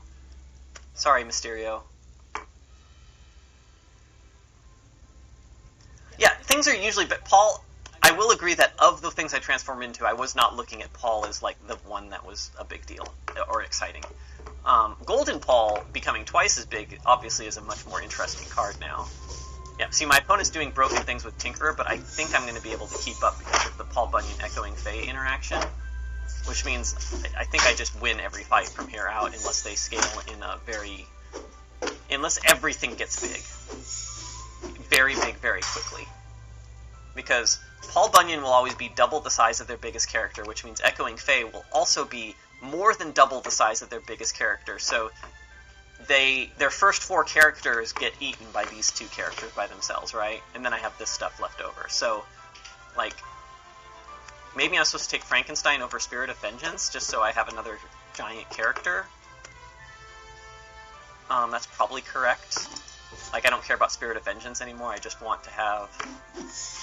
I just want to finish them off now. I don't think I take Medusa. I'm going to Looking Glass the Frankenstein, though. Try to get something a bit more interactive. Oh, that's great. Oh, shit! I forgot I had the Wonder Box.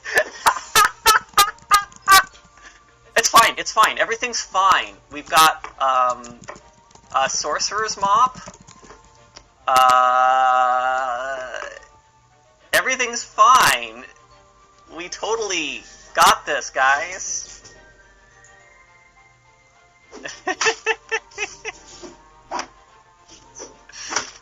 I think we still have it, because this is the cards I transformed were giant, and they didn't get bigger enough, faster enough. It looks like. We get. Why are we getting 3?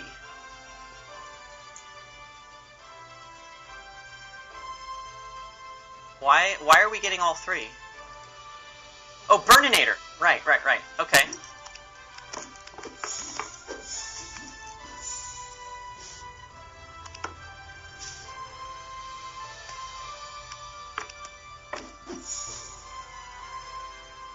Yeah, let's just finish this guy off with my ridiculous board of whatever the hell this stuff is. Oh, Mysterio's back! After I did this like earlier today. I took Long John Silver thinking, you know, this means Mysterio's no good, but it's probably correct, and the Mysterio shows up, and Mysterio's sitting here going, yeah, transform your bronze characters. That's hilarious. Still gonna take it. What do we want more of? Dragons? Probably dragons. I don't know if it... I don't know which one of these triggers first, so I'm not sure I actually have control over this. Yeah. Wonder Blocks blinded. Look, I even added a thing where it's highlighted, but it's just a little too subtle to be noticeable if I'm going super fast. But I don't want to make it, like, more noticeable. Like, that's also a problem if we do that. I might actually lose to this. Okay. This is good. You attack here. I don't like you trading with this. That's not good. I need you to attack here. I guess it doesn't matter. It's a tie no matter what. Okay, this is bad news, because even if they finished their board before now, they're going to keep growing with that worm scale nonsense. Ooh, this is actually not bad. This is probably better than Mysterio, because it can trade. Just get another TL... Exactly. Ooh, Parting Gift. That would have been great with Tiamat. Poison Apple something. Okay. Guys, I just didn't want to finish the game. I wanted to make it go longer, right? Like... I was just having so much fun. Alright, so Conan actually shouldn't be in first. That's also a mistake. I'm not sure. I might need the 2000. I think 2000 is more correct right now. Yeah, because of this, the 1000 wouldn't have been enough. Great. Can you hit here, please? And then I think I win. Yep, I win this one. Okay. Great. Oh no, I don't. I miscalculated. I win if everything hits this. Like, I had a chance to win. Jasmine Dragon. Sorry about if you can hear the noise. There's a vacuum going on. That won't take long. I don't think Jasmine Dragon is worth it. I think I just lost in the woods. Oh, this is not what I wanted. Mysterio! Wouldn't it be cool if I had some bronze characters for Mysterio? I don't think I'm going to replace enough characters with bronzes to keep this in the pool, so I'm just going to take the treasures. What are my farewells? It's like Bunyan's Axe. Like, I get to, like, I have so much farewell if I take, like, I'm going to take, obviously I'm going to take these cards. I have so many farewells, but they're like tiny farewells, so I don't know what's going to happen here. I wonder if this is supposed to be in the front so that it can survive a counter and then counterattack, but then it uses up the 1000 sword. I don't think I need that. I'm going to cross my fingers that I don't need that much attack. I haven't, yeah, okay. They're not scaling as fast anymore, so I think I'm gonna draw it, at minimum draw every battle at this point, so I think I'm gonna be okay. Can you hit here, please? Oh, no, I don't. I'm actually off. Oh, great. Oh, no, I should, oh, I took the treasure already. Oh, okay, let's try again.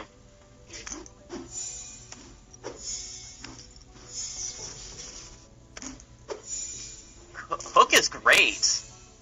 Hook is great. Wish it had more stats. Stroke's good. Alright. If Hook can trade up, that'll be good.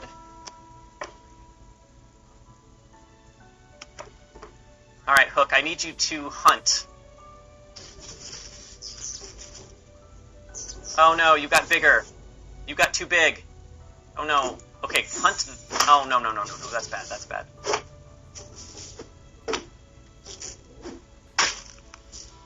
Alright. Burninate. Yeah, I don't know that there's necessarily... This can't go in the back and ever hunt, and now I'm too small to hunt here. Okay, here we go. We're good. Unfortunately, I've used all the good secret rares, so I don't know that we're going to get a good one here. Mysterio is trolling us, yeah. It might be too late. Zeus is nice. Shadow is nice. This might get us there. I'm not taking this. I mean, I guess there's no reason not to. Because this is the final battle, almost definitely. Alright, so Shadow... I definitely don't want to resummon Nanny, so that goes in the back where it belongs anyways. I think this is correct. Alright. Shadow might get me there, or at least let me live. If Zeus gets to attack... Oh, wow, you guys... This guy is getting big. Alright, good. Good. Okay, I need you to... Oh, wow, this is just not happening. Okay, so we get Zeus back. That's something. And we still die. Yeah, no, we might have punted that game a little bit, but, you know, it was for the content. Totally on purpose. Alright. I am going to go here. I'm just going to check on this. I don't think I want to do lobbies, but I'm kind of curious. Okay, lobbies are working. Okay, maybe we'll sneak a lobby in at the end here, but I want to talk about the roadmap here in a second. But first, I'm going to go on a very quick break. I'll be back in less than 5 minutes.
Okay, guys, this has been pretty cool so far. Just watching this dev stream, asking all type of questions, getting all type of answers. It's been pretty fun. Yeah, they're on a quick little break. This would be a good time for me to play an ad, probably, because there's not a whole lot going on.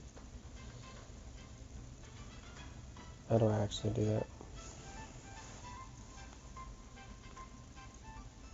But stay tuned, guys. They'll be back soon. There'll be more cool content to check out. Okay, hold on. Well, I recently ran an ad. Oh, and they're back. Okay. Get chat set up here. How many secret rares are left? Yeah. Easy Devourer and Deluse, yeah.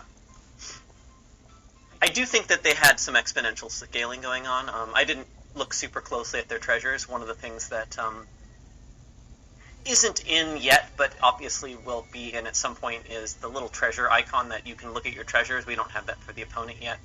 That was just we didn't have time to get it for the opponent, and it's for a number of reasons just slightly more technically complicated to do for your opponent than it is to do for you, and so it just wasn't a high enough priority at the time.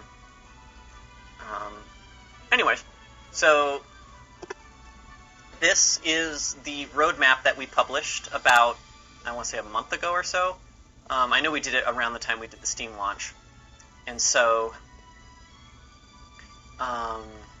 maybe like 3 weeks ago. But I wanted to talk through some of this stuff, so feel free to ask any questions. I'll try to do my best, but there's a lot of interesting stuff here that we're working on. So obviously Steam launch is done. We went live on Steam, which has been really great. Thank you for everybody for showing up and downloading the game, tell your friends. If I'm being honest, the thing that you can do if you want to help the game, obviously, purchases and stuff are great. We need the money. We want to be financially stable. But aside from that, if you're looking for a way to help this game that isn't giving us money, the most important thing you can do is go leave us a positive review on Steam. That is by far the number one thing that helps us right now make this game grow successfully. Leaving reviews on the other platforms, Android and iOS, also great. Telling your friends, sharing the game with people, joining the Discord and talking, with the community, being a part of the community. These are all things that you can do to help us grow the game that, don't... There's lots of things you can do that don't involve giving us money that are super helpful, and we appreciate all of you guys for all your support so far. So, yeah. Hi, Yuck. I saw that, Bam. So, let's kind of work from there. So, performance and stability fixes. This is kind of an always thing. We're always working on this to some degree or another, but we wanted to put this on here to make it clear that, it costs something to do these things, and even though you might not always notice them, it's something that requires active effort. And at the time that we launched, we had some known issues that we very quickly fixed, but we wanted to get it on the roadmap because we didn't really know how long that was going to take to get the worst of it fixed. But we're in a good space right now, but there's some stuff that we need to do if we're going to get to 10x the number of users currently, right? Especially with stuff like live lobbies. If you've ever played a live lobby, then you may have noticed that sometimes on turns 15, when everyone's doing really broken things with a million treasures and hunts and stuff, that the game kind of starts chugging a bit, which isn't great. And so, we have some ideas. We know kind of where some of the hot spots are. We threw the game together to be a good game and to be what it is right now, but we didn't necessarily focus early on what's the most most performant way to code something, right? You don't usually think about that on the moment you first write the code unless you need to, right? Sometimes there's a better way to architect something so that it will be performant from day one, and those things you try to do up front. But sometimes you're just writing the code and you're like, I know there's a better way to do this, but it takes a lot more work to do it, and I just want to get it working. And it's fine that it works, because 9 times out of 10 you don't have to go back and fix it. That's an interesting thing to keep in mind for if you're ever getting into engineering or whatever. There's this, I guess, phenomenon, for lack of a better term, where they call it, don't pre-optimize, right? Don't try to make every line of code the most efficient it can be, because it actually takes longer to write the code that way. It's more work. It's more likely to have bugs because carefully tweaked, optimized algorithms are harder to read, harder to understand, and you don't usually need it, right? We don't actually care if the settings menu takes 0.1 millisecond less to open. That doesn't do anything for us. It's literally irrelevant. So that code doesn't need to be super performant. It needs to be readable and bug-free. So that's what you focus on day one, is you write code that is easy to maintain. And then, once you've launched and you find out where the 3 or 4 issues are, you go back and say, okay, those 3 or 4 areas we need to focus on and make them more performant. And then you don't have to worry about the rest. It just works, right? So that's kind of what this represents, is there's a few areas of our code that we need to go back and really focus on the performance of them. But I could iterate them, but they're really super technical. Like our socket handling code for live lobbies in particular needs a complete rewrite from scratch, and our trigger handling code could probably be optimized a bit, and our stat calculation code is really inefficient. So I suspect if we were to go address those 3 things, then you would never see a live lobby churn ever again. That's my suspicion. I don't know that for sure until we get there, but it's just kind of just stuff we have to do, right? I would definitely go over some of these. And the thing, Bam, is we are constantly reordering. This was just a first pass on vague ordering, and I can explain why some of these are relevant, right? The reason we put performance and stability fixes first was, at the time we wrote the roadmap, there was a couple critical issues that we didn't know how much work it was going to be to solve. If I were to make this roadmap today, I might put this like here in the wings, right? Because we're not actively focusing on it right this second. Now that we fixed the worst of the issues, we just need to get this worked on before we get to 10x of where we currently are on users, right? Sockets are spooky, yeah. The juice worth the squeeze? Exactly. Is the juice worth the squeeze? And again, to keep in mind, you know, the squeeze isn't just how much time it takes, right? Just because you can write performant code as quickly as you can write regular code in a lot of cases, but it's just harder to read and harder to maintain, and so you have more bugs, right? Looking forward to tournaments. I am too, because it's right here. So monthly tournaments is one of those things that, and live lobbies are another example of this. So monthly tournaments and live lobbies, when we first wrote this roadmap, we were thinking, what's the next thing that's going to make us grow? And so, you know, with the Steam launch, now we have a game that's easy to stream, and a game that lots of people want to stream. And it's attracting not just a lot of streamers, but a lot of competitively focused players because of the types of streamers who stream games like this.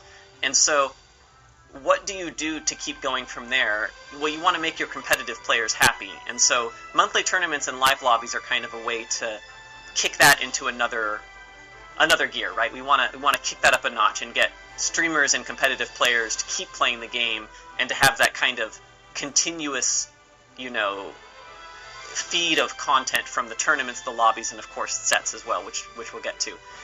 This is an area where we're actually reconsidering the order on for reasons that are I probably can't really talk about, but there's actually a pretty good chance that we're going to not get monthly tournaments. We're probably going to get live lobbies before monthly tournaments, and that's just an architectural thing, right? Live lobbies, we did the math. We started breaking down, like, what does it take to get live lobbies working? What does it take to get monthly tournaments working? And it turns out that live lobbies, while not technically a prerequisite, so monthly tournaments, to be clear, they will probably be async tournaments, or at least we might have like seasonal tournaments that are live lobbies, or like, you know, end of year tournaments, things like that. Like, there will be big tournaments that use live lobbies, but the monthly tournaments are actually going to be async, and we have a plan for how that's going to work. But they're still reliant on live lobbies for reasons that are kind of hard to get into from a technical perspective, but there's like, in order to get live lobbies working, we have to get our live lobbies, like, permanently. To get our live lobbies working for good, we need to get live lobbies integrated better into several subsystems, like our account system and our collection system and stuff, right? And that's necessary to get monthly tournaments working for, basically for security reasons, right? Like, we have a higher level of necessary security for monthly tournaments because now there might be something on the line, right? If you can win a invite to a, you know, Worlds, for example, or whatever, a seasonal tournament that might lead to Worlds where there might be some amount of money on the line at some point, hint, hint, you know, not committing to anything, but if we ever get to a point where we're doing that, we need our tournaments to be super secure. And the way you make something like that super secure and prevent all possible way of cheating is you run it through a live lobby. You run it through a server, right?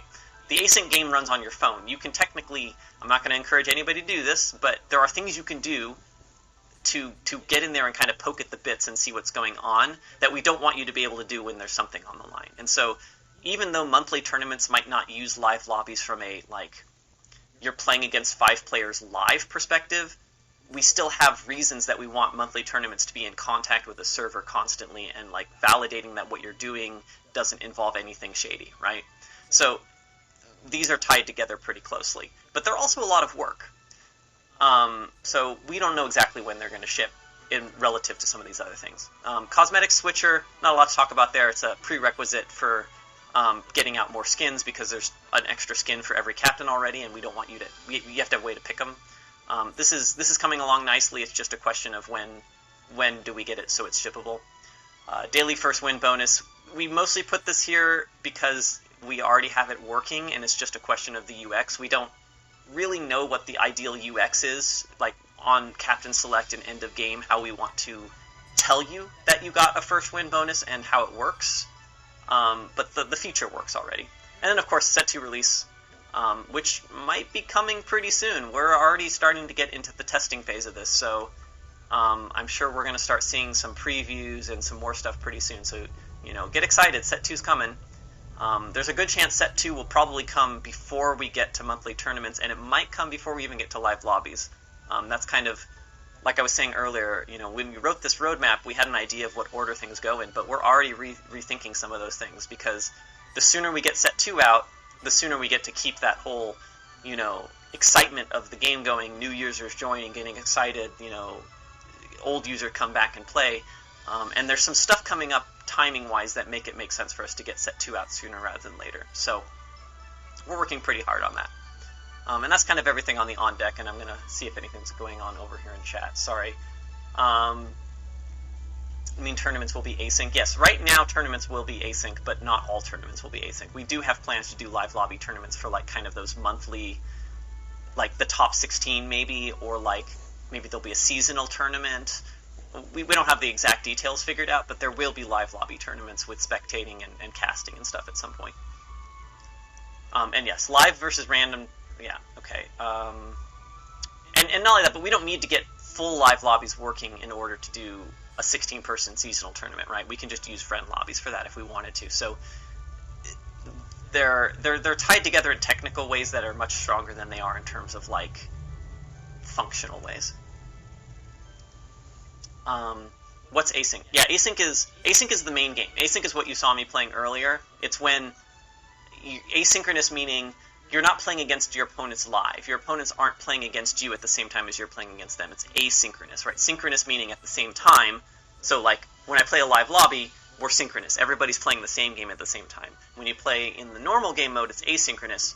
The moves that I'm making happen now, but the moves that my opponents made happened a long time ago, and they're being replayed for me, right? So that's on deck. I'll be a little bit less in detail about some of this other stuff, but in the wings, audio, music, and sound effects V1, the thing I want to emphasize here is that the stuff in the game right now, including the music we just added in the last patch, is not V1. That is V0. We just wanted to get some music in to make sure that, people weren't like, oh, this game has no sound, it's weird, right? Now that we're on PC, we've learned that PC has kind of different priorities than mobile, and we didn't, get all of those in just in time for Steam launch, but we're kind of fast following some of that stuff in, like music. But we have a plan to essentially try to come up with an overall design for our audio that is, more designed for the game and the vibes we want to evoke, and have everything kind of work together, high quality, all the audio levels make sense, it works with the game, and we want to put some time into that. So there's actually, if you were asking me personally, I'm actually a little surprised that this is even here and not here on the horizon, but I do hope we get to it. I do hope we get really far on this really quickly, because I care a lot about this. I'm a hobbyist musician myself, so I care a lot about getting this right. I care about all the details of that. Upgraded UX and VFX, this is vague on purpose, but we just want to keep making the game shinier and more fun. Poison Apple being the canonical example of us putting something in to try it, figuring out that we actually really like it, and so now we're going to go back to the drawing board and make a lot of VFX through the method that we used for Poison Apple, and kind of, take the game up a notch, right? Make it just feel just a bit more professional, a bit more AAA, move the bar more towards the games that you see kind of coming out of studios like Blizzard, games like Hearthstone and Bazaar, with kind of that high polished everything. We're never going to be that game. I mean, I shouldn't say never, but our goal isn't to be the same type of visual style and quality of animation as the Bazaar. That's just not a thing we're aiming for. We're not trying to make a full top-down, everything is beautifully animated and flows together and is super smooth, and artists spend months on every piece of it type of game. We try to make a game that's fun, and then we're trying to make it look good while staying fun, right? But we do want to put a lot of effort in that. And then UX is just an ongoing thing. We know that we shipped a bunch of programmer UX, and we're okay with that. You look at the settings menu and you're like, this looks ugly and terrible. I'm like, yeah, I'm a programmer, and I made a programmer UX because we wanted to get something out the door, and it was more important that it was working quickly than it was looking pretty. And now that we know what the game needs to do, we can take that settings menu back to a visual designer and an artist and go, okay, now what should this look like, and what should all of our UX look like in the game so that everything flows together, right? And so that's something that we're starting down the path of, is coming up with kind of a unified look for everything and that kind of stuff. The deck you played today could end some run. Exactly. Attack fill code, yeah. Deck Builder V2, that's kind of, in a way, a more specific piece of upgraded UX, right? But when I think of upgraded UX, I think more like the look and feel. But Deck Builder V2 is just a complete rework. We know that the collection scene and the deck building scene are kind of thrown together. They were designed to work for mobile, and they were designed to give you the bare minimum functionality you needed because deck building is a core component of the game. And they work fine. It's a 12-card deck. We don't need anything super fancy. You know, the fact that you have to... There's no filters, but it's not the end of the world when there's only 80 cards, right? But Set 2's coming out, so then there'll be, 150 or so cards? I don't know the number. And that number keeps going up, and so we really need to put some focus into collection management features. We need to be able to filter and sort, and you need to be able to interact with it in a way that isn't clunky. It needs to look better. We need to use the space better on PC. Just a bunch of stuff that we know we need to do, and so we're just kind of rewriting that from scratch. Not a whole lot to talk about there in terms of specifics that I didn't already mention. I don't even know what it's going to look like yet. Friend support, probably exactly what it sounds like in terms of the concept of having friends and being able to potentially play them or chat with them. But we haven't done a whole lot of design here. We just know that we want social features. I would think of this more as we need to start building social features. This represents some vague notion of having that. And then competitive enhancements is... It's vague on purpose because we don't want to commit to any specific thing, but this is where we do things like being able to see who's in the lobby before you actually fight them, right, at the beginning of the turn, right? It's being able to see the cards that come from other cards, right? If I zoom in on Jack in the Box, I want to see how big Jack is, right? If I zoom in on, Barrel of Monkeys, I want to see how big my monkeys are, right? Little things like that where there's no reason, maybe seeing your deck in the middle of the game, right? Things like that where that information should be easily available and it's just not currently. We don't want to go too far on that, to be clear. I'm going to give an example that might bother some people a little bit, but a commonly asked for feature is I want to be able to zoom in on a card and see where all the buffs came from, right? And that sounds like it's a great feature to want, and there's upsides to it, but it's also very noisy, busy, and scary. And the thing we don't want is we don't want a new player to zoom in on a card and see 5 different things about where all the buffs came in and go, Jesus, this game is super complicated. How am I ever going to keep track of all this? And then they quit, right? That's really bad for us. And so things like competitive enhancements, the reason they've taken so long to date and the reason why they're a low priority is because we want to be very, very deliberate about how we expose that information to newer players. We want to gradually introduce people into the deep complexity of the game, right? One of the things about Galaxy that I really like is that it is a very complicated and deep strategic game below the surface, but you can also just take a card, go, take a card, go, and still enjoy it. It's still super fun if you just want to watch bigger numbers bash into each other and shiny things flash across your screen. And that is a key piece of what makes the game successful. So even if that's not your thing, just keep in mind that's a quality of the game that is super valuable and we're not going to move away from. So that's kind of what's involved with that stuff. And then Set 3 release, I think, speaks for itself. I'm not going to spoil anything about that. We're not even done spoiling Set 2. I'll briefly touch on some of this stuff here. Tracker on units like Penny. Yeah, no, that's exactly the kind of stuff that we do want to talk about, right? Like something like Penny having, reminder text saying your spell buffs are X, or just somewhere on the screen where you can see how big your spell buffs are once the number has gotten bigger than 1 or 2. That's the kind of stuff I want to have in there, right? Because that's exciting. Watching that number go up is exciting, and once you're playing Penny, it doesn't add complexity to say Penny made your spell buff +5. It's like, yeah, I know, I've been playing Penny. It's actually more complicated if I can't see it, right? Mimic being able to say that it's sneak and ranged, honestly, I consider that a bug, the fact that it doesn't say sneak and ranged on it, right? That kind of stuff, absolutely. If I'm bombarded with info as soon as I get logged in, I'm not... Exactly, no, I am exactly on board with you, Bubble Trouble. I love deep strategic games. I love games with a lot of depth, a lot of stuff to dig my fingers into, but like I have to be onboarded slowly into that. When I start a game, it needs to give me just enough information to start playing and poking at it, and then I want to learn as I go. And that's kind of a core philosophy that our entire team believes in. Scrolling up really fast, yeah, I don't see anything else I missed. Okay, so on the horizon. Yeah, you could have some stuff in settings, but see, there's a couple problems with settings. One, every setting is another chance for somebody to get something wrong, get confused, whatever. Settings aren't free, right? They take time to maintain. It makes testing harder. It means you have to test with each setting on and off.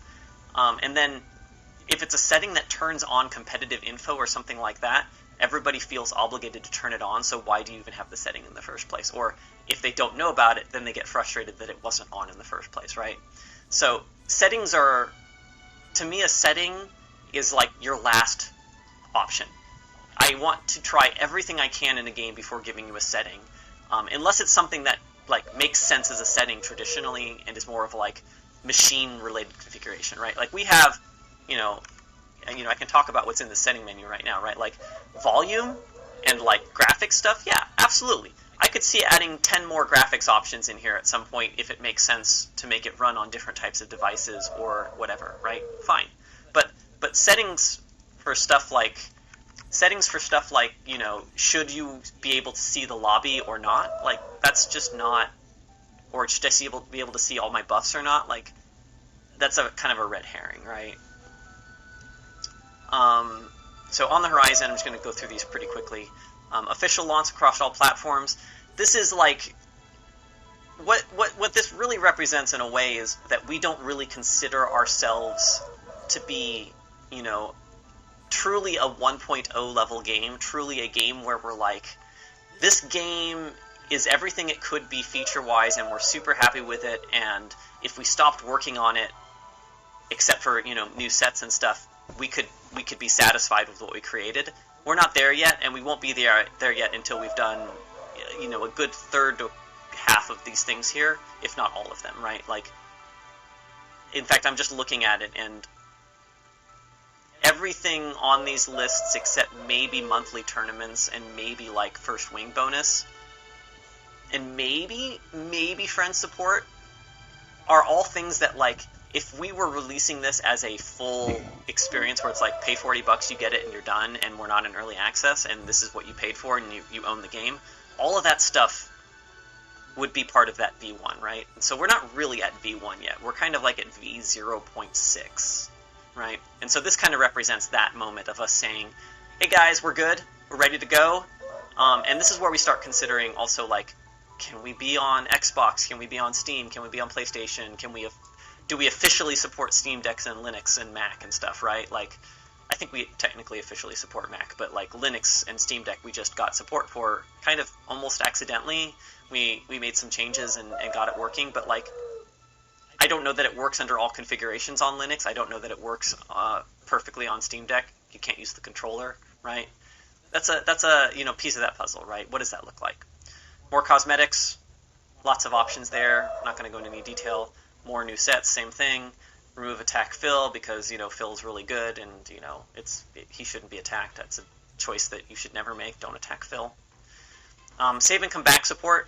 This is actually probably something that in a perfect world would be before official launch across all platforms, and I might be able to sneak it into this row at some point because I have some cool ideas.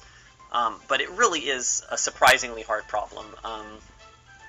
This is basically save states. If I close my app and come back to my app, I should be able to keep playing the game from where I left off, right? Save states are really hard in games because there's so much stuff that is easy to miss. You could be like, get 90% of the way there, and then you forget something, and people are like, I quit my game and I loaded it back up, and my stack of mimics only had one mimic in it. Or, Weirdbeard gave me 0 treasures even though I silvered a bunch of stuff, right? It's really easy to forget that stuff. And so we want to take a holistic approach that kind of solves the whole thing, and gives us, prevents us from having issues with every new set and every new card where we forgot to save state something, right? So that's why this is taking some time, is we want to do it correctly and not have a bunch of bugs. And then achievements and player quests, just kind of the kind of standard stuff there. And I don't really personally have a whole lot of investment in this stuff. I'm not even sure how important it is, other than just kind of people expect them. So we'll probably figure out a way to do these, but they're not super critical. So yeah, that's our current roadmap. Any questions? Switch 2 support. I mean, maybe. I don't know. I don't know what's involved in consoles. I'm not going to promise any specific consoles. I just want to say that we are considering them as a long-term option. Right? Tracking the magnitude bus on the source, but not on the targets. You could have setting a nice PS2. Yep. It is what it is. We know. We wish we had this already. This is one of the most requested features. If I was looking at this entire roadmap, what would be the most requested or complained about feature? It might actually be, and it's probably fill. But other than fill, it's probably the save states, if I'm being completely honest. So yeah. Any way to use gems for pass? No, that's the only thing you can't get with gems, and that is just, part of the business model. If you could use gems to get the pass, then you could go infinite forever and just keep using the gems to get the pass, and then you have a full collection which gives you more gems, and then you can get the pass again. And we want to keep the lights on, and so it's important to us that there's at least one or two things that are dollars only, and that happens to be the monthly pass. And obviously buying gems as well is dollars only, but that's not quite the same thing because you can get gems through other methods. And everything you can get with the gems eventually you unlock, as well as the battle pass, other than maybe cosmetics. But we try to have a really generous free-to-play model. So it's important that we have some routes that cost dollars so that we can pay the bills. Set mean a whole new pool of cards. It means a whole new set of cards you can put in your deck, as well as some number of changes to the shared pool, right? So there's some 100-odd cards that you see in every game, plus all the treasures, and then there's 80 cards that you can put in your decks. And a new set is going to be like another set of, I don't want to say 80 cards because it's not going to be exactly 80 cards, but another set of that deck building cards is the big part of it, as well as a bunch of new captains, and then some number of changes to the shared pool that everybody sees. And so you'll still be able to play your set 1 captains with their set 1 decks. You'll see the shared pool changes as part of that, and you'll fight up against other captains who might be set 2 cards. Or you can take your new set 2 captain with this new set 2 deck, or your set 1 captain with set 2 cards, or your set 2 captain with set 1 cards, and kind of mix and match them in whatever way you want to. So each set's going to bring a pretty large variety of new experiences in that way. If so, when you skip a captain and captain select, what do you think about excluding the captain from other starting captains in an async game? I could see that. Yeah, I mean, I'm not sure how important that is. That seems pretty fiddly and insignificant. But yeah, like it works like that in live lobbies because we present you the options all at the same time and we don't want duplicates. So I could see async doing that as well, just for consistency. But it's not super important. But yeah, I see what you're saying. Is one goal of async to make it feel like a live lobby? It's not. We want the two to sync up whenever it makes sense to, but we don't want to pretend like live lobbies and async are the same thing, right? Live lobbies, once we have queued live lobbies, we're going to have timers on them, but we're not going to put timers on async, right? Live lobbies will have other, restrictions in terms of like, I can't think of anything off the top of my head, but like matchmaking in a live lobby is slightly different, right? So like in an async game, you never get the ghost. You never get the 6th player who dropped out, right? If there's 5 players in the live lobby, you're going to play against one. If there's 5 players in an async game, you are going to get a real player. You're going to get an async player, but it's going to be an accurate. Their board currently accurate, right? Whereas in a live lobby, if there's 5 players, somebody has to get what is essentially the buy. It's not really a buy, but somebody has to get kind of the extra slot. We don't have to do that in async, so we don't. Right? That's an example of something that's probably always going to be different. Psychological kick in the happiness gift. But yeah, exactly. Like, I understand where you're coming from, but you do have a point that, like, what if I never pick Dragon Mother because I think it's terrible, and then I face Dragon Mother and they're crushing me. I'm like, wait, maybe Dragon Mother's really good. I should think about it. Dragon Mother's not a great example because it's hard to tell why they're winning, but you might notice they have an epic on turn 4 and go, or turn 3, 4, on turn 5 and go, wow, this epic is crushing me on turn 5. How did they get this? And like, oh, Dragon Mother, that makes sense, right? Right, with Merrily, exactly. I think Merrily's pretty decent. Okay, so let's see if there are enough people who want to join a live lobby, assuming they're still working. RQ9Q. Anybody is welcome to join. If these are anything like Yuck's lobbies, we might get a pretty decent skill level, but I'm certainly not going to promise to go easy on you. But it's a good experience to learn. I think live lobbies are kind of the pinnacle of the game strategy now, because you have to actually take all the different options seriously, whether it's tempo versus, get greedy, things like, white whale work properly, people keep scaling properly, there's no, we're gonna try and get you don't get an opponent like you do in async where they stop building their...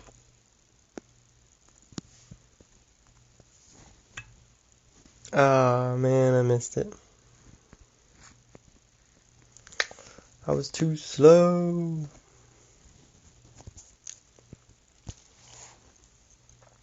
Okay. Well, we'll just go ahead and go back and watch their live lobby.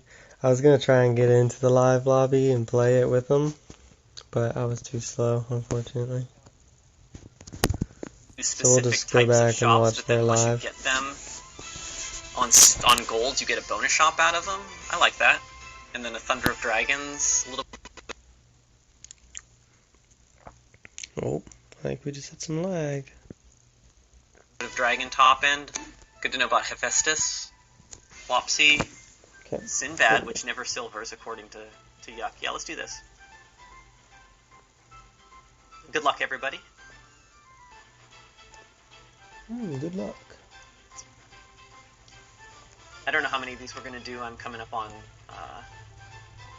2.5 hours here, and I got work to do, but we can probably get a couple of these in. So yeah, let's start with the Worm Tongue. Worm Tongue's great. Yeah, good luck. I'm sure you can manage. I think it's not Puck here because I don't want to Puck this. I want a unit that is more likely to trade up on, because I really, really, really don't want to lose my heart here. And so I think I want Flying Monkey, even though Despicable Smee is probably stronger after this turn. I think I'm going to take the Flying Monkey. It's more likely to trade 2 for 1 or at least keep me alive. Okay, yeah, I can win this. Great. So we got our heart back, so we're in much better mode here. So I think I'm going to take the Glory Seeker and keep doing the thing the deck wants me to do. Because, I don't think Puck is super important here. Do I want the Daughter of Athena? I'm not super keen on Daughter of Athena. The interesting thing about Glory Seeker in this, Daughter of Athena is, quests aren't great on Midas because you can golden things naturally much quicker. So I think I'm just going to take the picks and just support my biggest units. I think I keep the Flying Monkey in front. There's some argument to be something like this so that Pix doesn't die to an opposing Flying Monkey. But that extra... if this was still a 3-2, this would be an easy choice. But the fact that Flying Monkey is now a 2-2 means I think I'm going to do this.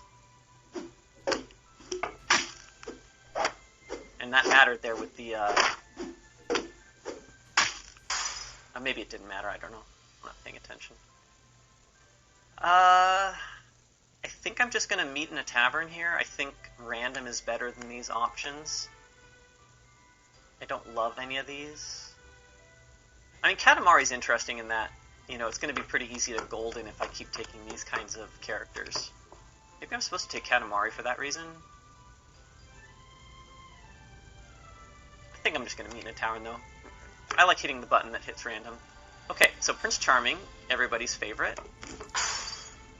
And then, of course, immediately heal. Do we do toys or random? So we're going to put Prince Charming in front of the Pix. I want something with a bit more attack here, or I want to put Pix in this slot. But this being if I could find a nice attacking card here, so I'm going to try for something. Or we could get Santa Claus, which is everybody's favorite. I think I'm gonna keep the Worm Tongue over the Flying Monkey, but that could be wrong. I actively want anything the Flying Monkey is gonna kill. It might not. Yeah, okay, that worked out well. Well, except for the part where my picks attacked. My picks attacked before Santa Claus got attacked, which is awkward. Serves me right for playing Santa Claus, right? Yuck. I wish I had more animals for Foul Lich, but I think I'm taking Cowardly Lion here. It goes with the picks. Even though I said Questers weren't that great on Midas, that was a pretty sad Shaw. Do I want... So Hungry Hyena gives me a couple of slot buffs. And even that +1 attack is a pretty big deal on something like Cowardly Lion with only a 2 attack. If I randomed, there's a chance I get Prince Charming, which will be really bad here. Although, you know, what are the odds that I get to heal this heart? It's not... If this was a Yuck lobby, I would be like, that heart's gone already, and I would just go for the meat in a tavern. I think random is better. Let's see what we get. Jill Sunshine's great. Where do I want to put that? I mean, it's replacing Worm Tongue. I guess it could replace Pix. But I want to at least try to get Cowardly Lion off. It is turn 4. It's not great. So I would put Cowardly Lion here, and the Santa Claus... Oh god, everything wants the Pix support. But I don't want Pix much longer. Maybe we put Cowardly Lion in the back, where it's more likely to absorb some, like, support hits. That would mean that Pix needs to go. I want to get rid of Santa Claus, too. This is all terrible. Maybe something like this. I think we give up on Cowardly Lion. I think that's the... Other than Santa Claus attacks, that's terrible.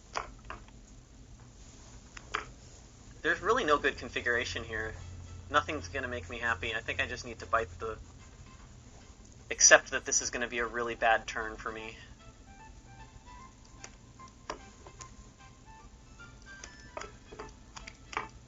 I think this is what I'm doing. I don't love it, but I don't think there's anything here that's going to make me happy. Oh yeah, this board's killing me no matter what.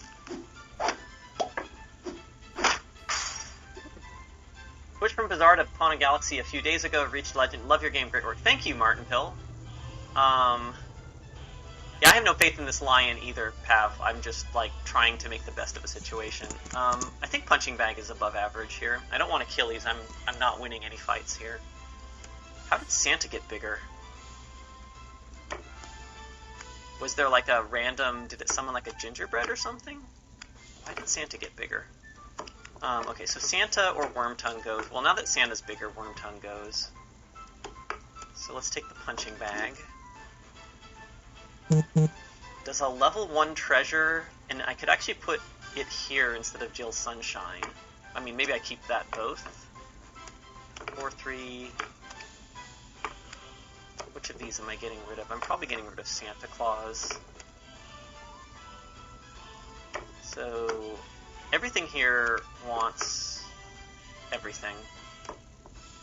Here we go. This works. I think I'm going to put the Punching Bag here like that. I think that. And then this here. Okay.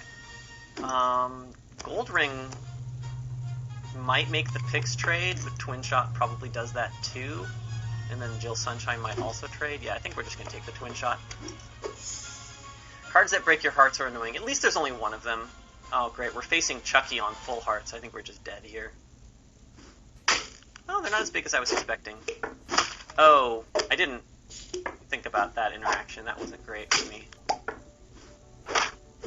I only lost half a heart. That's fine. I really don't want this Cowardly Lion on the board. I think I might just take the... Oh, the Slash is pretty good. I was considering taking the Tin Man preemptively under the assumption I'm about to die. But I do want the Slash. I'm going to take the Slash. nowhere near shipshape. I don't have any pirates. I think it's Davy Jones? And I think I keep... Oh, this is tough. I'm not actually a big fan of Sunshine here. I think I like the picks for another turn, and then I get rid of both.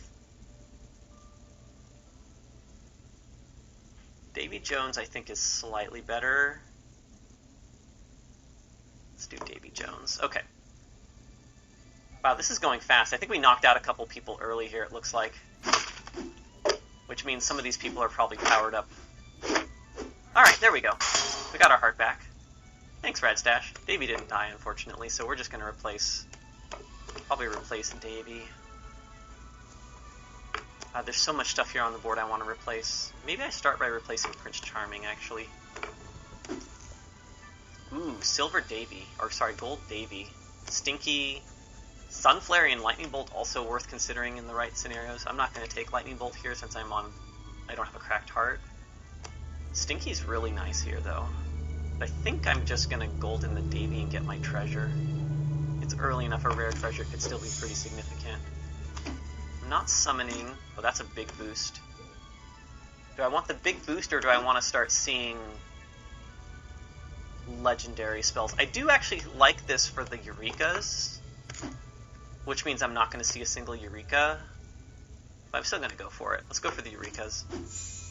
I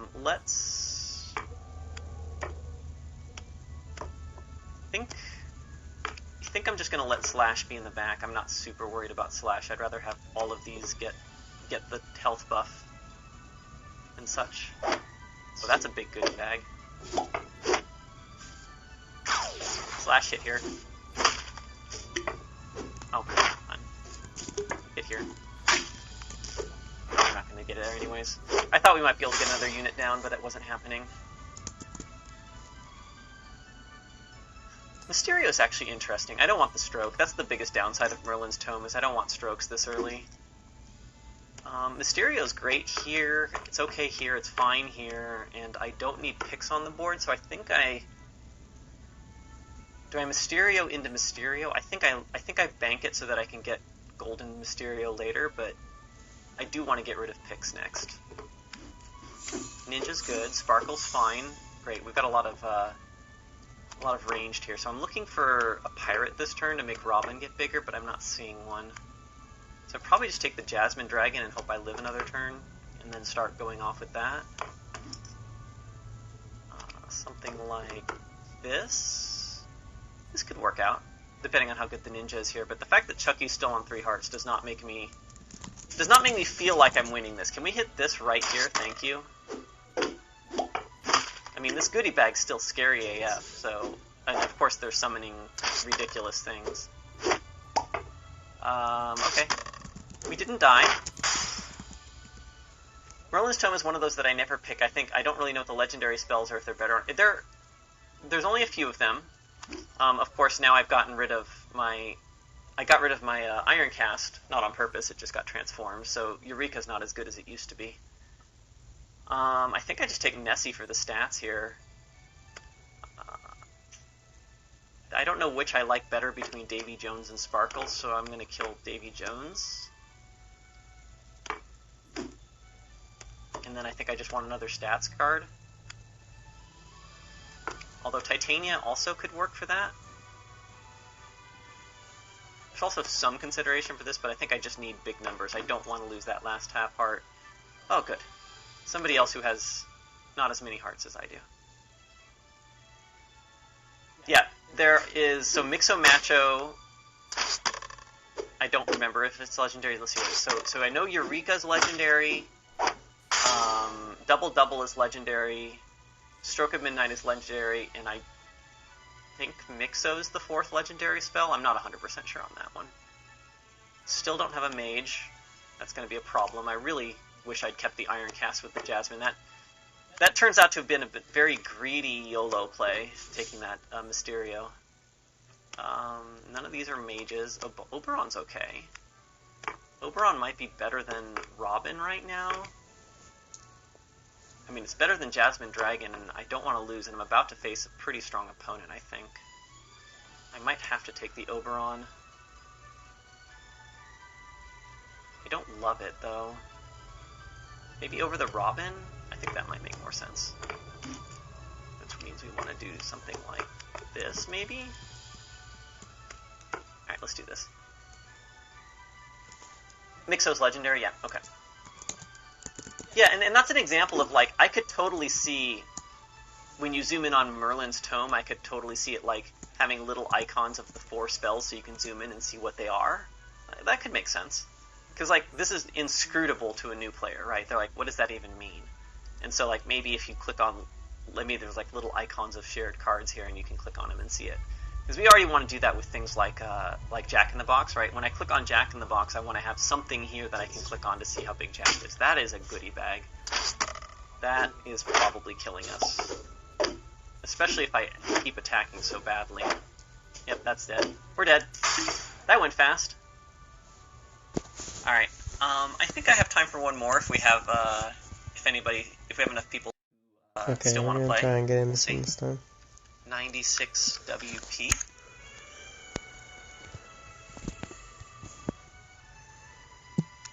Nine, 6 WP.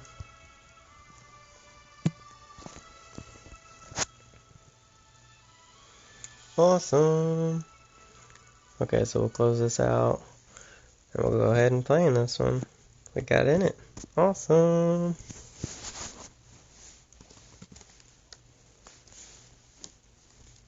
Awesome.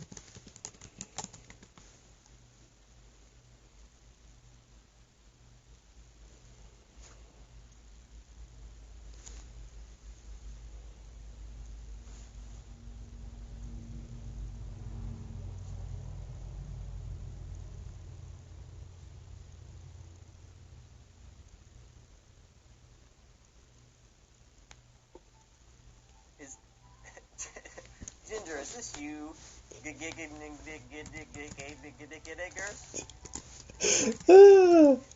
Oh my goodness, my keyboard had issues. Alright, we'll do this. My keyboard had issues. If you're ready, you want to ready up.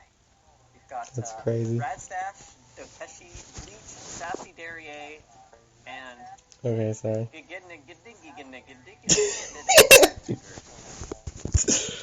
Oh, that's actually hilarious. I can see that. Is it on your phone? I know that there's a bug. Somebody posted a bug where their Android keyboard like would repeat all the letters every time they type the letter, but I had never seen that before. I imagine that must be what you found. Yeah, that was all me. That's I crazy. actually like all of these for different reasons. You're talking about all me. This is like the highest risk, highest reward because you don't have a single ability for 4 turns, and then you might get nothing and then nothing. This kind of tells you what you're doing very early and has a very big power spike on turn 7, and I think this is just a good card in general. Like, it's up to +3/+3 by the time you can cast spells, which is a huge boost. Okay, so I'm waiting because I skipped the entire first turn. Really good captain, in my opinion, from turns 3 to about turn 6. And then the buff stops mattering quite as much. I'm not going to take Genie. I think I'm just going to go for Jason. What we got? Poise. Yeah, I totally skipped the first turn, so I'm just waiting. That's crazy. This is like a weird set of cards. There's like a little bit of space. That Yeah, I don't have a custom deck either. starter deck with like one or two changes. My first battle is a whiff. Sure, that's fine. I can't remember that Faye is my confidence question, so I probably want the Storm here, which I probably would. By some builds are like, yeah, Sengio, there's some really easy ways to like high roll. You can get a bunch of silvers and gold. Oh, that's sad. They got Spells kicked. in certain combinations. There's units like Ace of Hearts that give you a free shop. More players got kicked. You know, there's kind of what this game is about, to be honest, is just, you know, who high rolls first in the right way and can take advantage of it, and can you catch up and do your own high roll better, right? I don't know which, I mean, Stepmother is stronger, except for this turn specifically. This might keep us alive. I'm going to take Stepmother. I'm going to be greedy.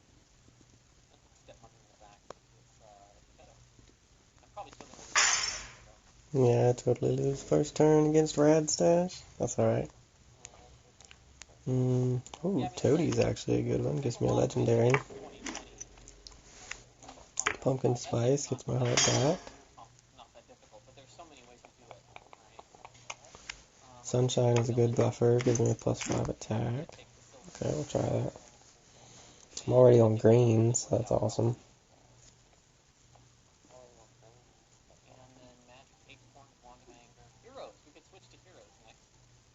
Oh, I'm fighting them.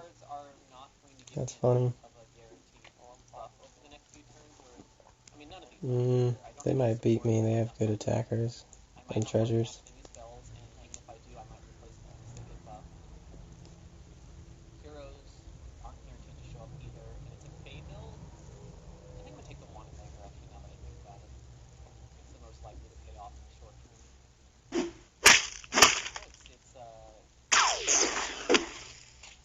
Yikes. That's close.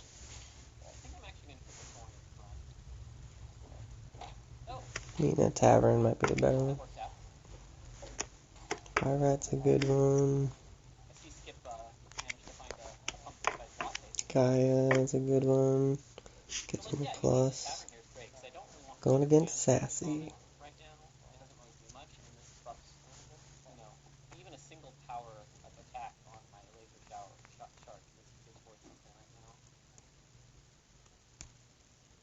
Yeah, this is way slower than the normal battles.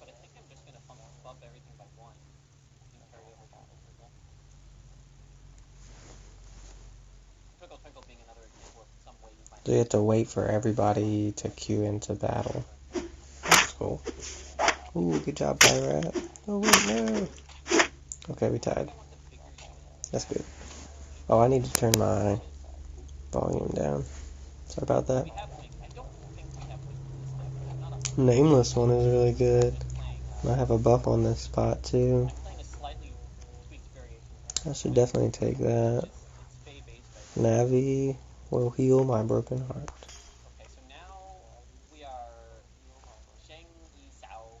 Okay, let's do it.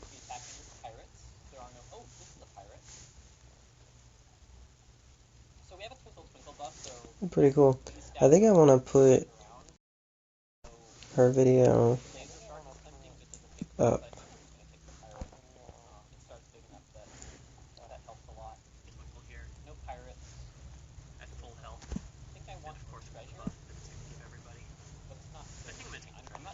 Yeah, have her video up on screen. That's cool. This is nice. I have a lot of very high statted characters in front row. So you still kind of got the premise that... And I'm also potentially moving into hunt. So yeah, let's take the bounty contract. Fortifications had some merit too, so I have some pretty low health. We're playing. So like being able to absorb a smaller unit could matter. We got to attack, that was the big one. Santa Claus summons Oh, that was good, we won. shoot things, and we win. Or tie. All hands on deck is a good buff. Buffs everybody's attack. Could have gone several ways. Okay, so I like Kinda that need some health. It's probably better than this. It's a rare. This buffs everybody. +1. Okay. Bleach has a cool visual. Trade out Shark at this point. It's kind of fallen off. Nameless one would be fine too, but I want a back row pirate right now. This is a good back row pirate.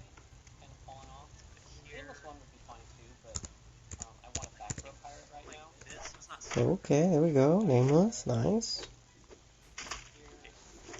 Don't attack Phil. Nice. Half a heart's fine. Okay. Lightning Bolt's a good one. We're up to purple now. Do I want to buff my back row by +3/+2? There's a Scarecrow. That's a good purple. Because that can trigger a quest for me. I want to get rid of several of these characters, so I think I'm just going to buff my back row. I guess there's a chance I'm supposed Okay, to pick. let's do I it. think I actually am supposed to pick. Going against Radstash. More stats than Can of Shadows spread across the game. I like Ant Bunny. I'm also, I could see taking Fun down Good stuff.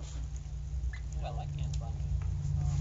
think I want Anne Bunny to hunt, although, oh, against Geppetto it's reasonable. I was worried that might not work out, but I think against Geppetto that the 10 attack could be enough. Lightning bolt was good. Back paw. Oh, but something happened right there. Oh my goodness, Not what I wanted. that paw sting was a 30. Good gracious. Giant thing. Okay, so I need more health on Nameless for sure. I don't have any treasures, but greed could benefit Not that I'm Nameless. super worried about like pirates. Okay, That's just kind of like a side quest. let's go for it. thing. Going against Drajjon again, the devil on stream. So I'm going to take the silver and try again. I do have several animals on the board, but I don't think I can afford to play a mama bear, and so bronze goose is the goose that keeps on giving. I think we want to do this for now. Okay, mockingbird is Okay. more Yeah, this is funny. This is a little bit of lull time. We're just waiting. Hopefully our Nameless ramps up. everything else. That'd be awesome. Okay, mockingbird is more. Mockingbird. Which one's stronger, actually? Scarecrow or Navy? Let's do that. Scarecrow is, right? Okay. We're good. Daisy Jones instead of Anne Bunny, maybe, to trigger the mockingbird early. Actually, I could put the Anne Bunny back. I think Blackbird's parrot is better for now. So Oh, I see. I still don't know what's happening. Are you still TD? Oh, look at that. Well, That's crazy. actually a lot of health still. Nobody's dropped out this time. Good job, Nameless. So, we're doing pretty good here. Oh, man, that was close. Well, so much That was for way close. so much for Okay, this is really good. We got Merlin. it's a pretty good turn. Definitely gonna take Merlin. Alright, so now we And get start bonus casting shots. spells. So that's nice. Goes well with the That was awesome. We just got a plus 10 on Nameless and a plus 5 on everybody. common treasure I'm like angling to get. Like I would certainly take a mimic or a lucky chest or whatever, but I think being that it's turn 8, I would certainly take a mimic or a lucky chest or whatever, but I think Stinky's great. Stinky is better than probably Daisy Jones at this point, because I'm not Am I like the lowest amount of hearts? I think I am, just barely by half. Most of us are tied. I think Sassy's actually kind of winning it, considering Scarecrow, but I might just take which is cool. I think Mockingbird is still better than Sunflare or Scarecrow. How many we have, like, yeah, we're all animals still. Let's just I'm waiting for Rad. This is better than last game, and I'm doing a Okay. lot better than last game too. Really hope Nameless gets some more beat ramp. Basic game in general, I don't really. I need a better card than Jill Sunshine for support. It's got a lot more lows than high in my experience.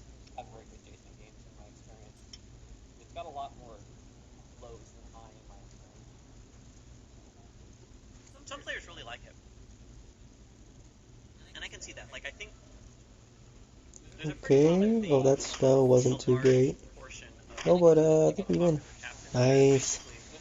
Got our heart back too. Does the captain let you do something you can't otherwise do? Magnificent could be a good one. Really well. It does stuff that no other captain could possibly do. But I don't have any treasures. I feel like if I had more treasures, it'd be better for Magnificent. But since I don't, I'm 9 times not out of 10 you get like gonna risk it. 3 captains that don't do anything at all. Every once Just in a gonna while have to you stick get with what I got, I think. broken combination of cards. That's really fun. That's crazy. Do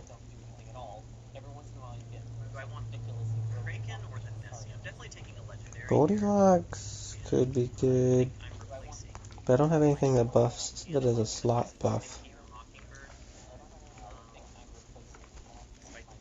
I think Goldilocks is better than Jill Sunshine at this point. Eric is not doing it for us. Oh, and I triggered it, nice.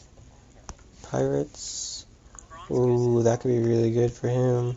Hunt plus 10. Guess we get another mage. Yeah, I'm gonna have to get the Black Pearl. That's awesome. I think we're gonna go with the Kraken and we're gonna cross our fingers we can Let's do it. months off with that. Because Nameless could push up to Lost in the Woods versus 70 something this time. That'd be awesome. 9 times out of 10, or sorry, over a random silver.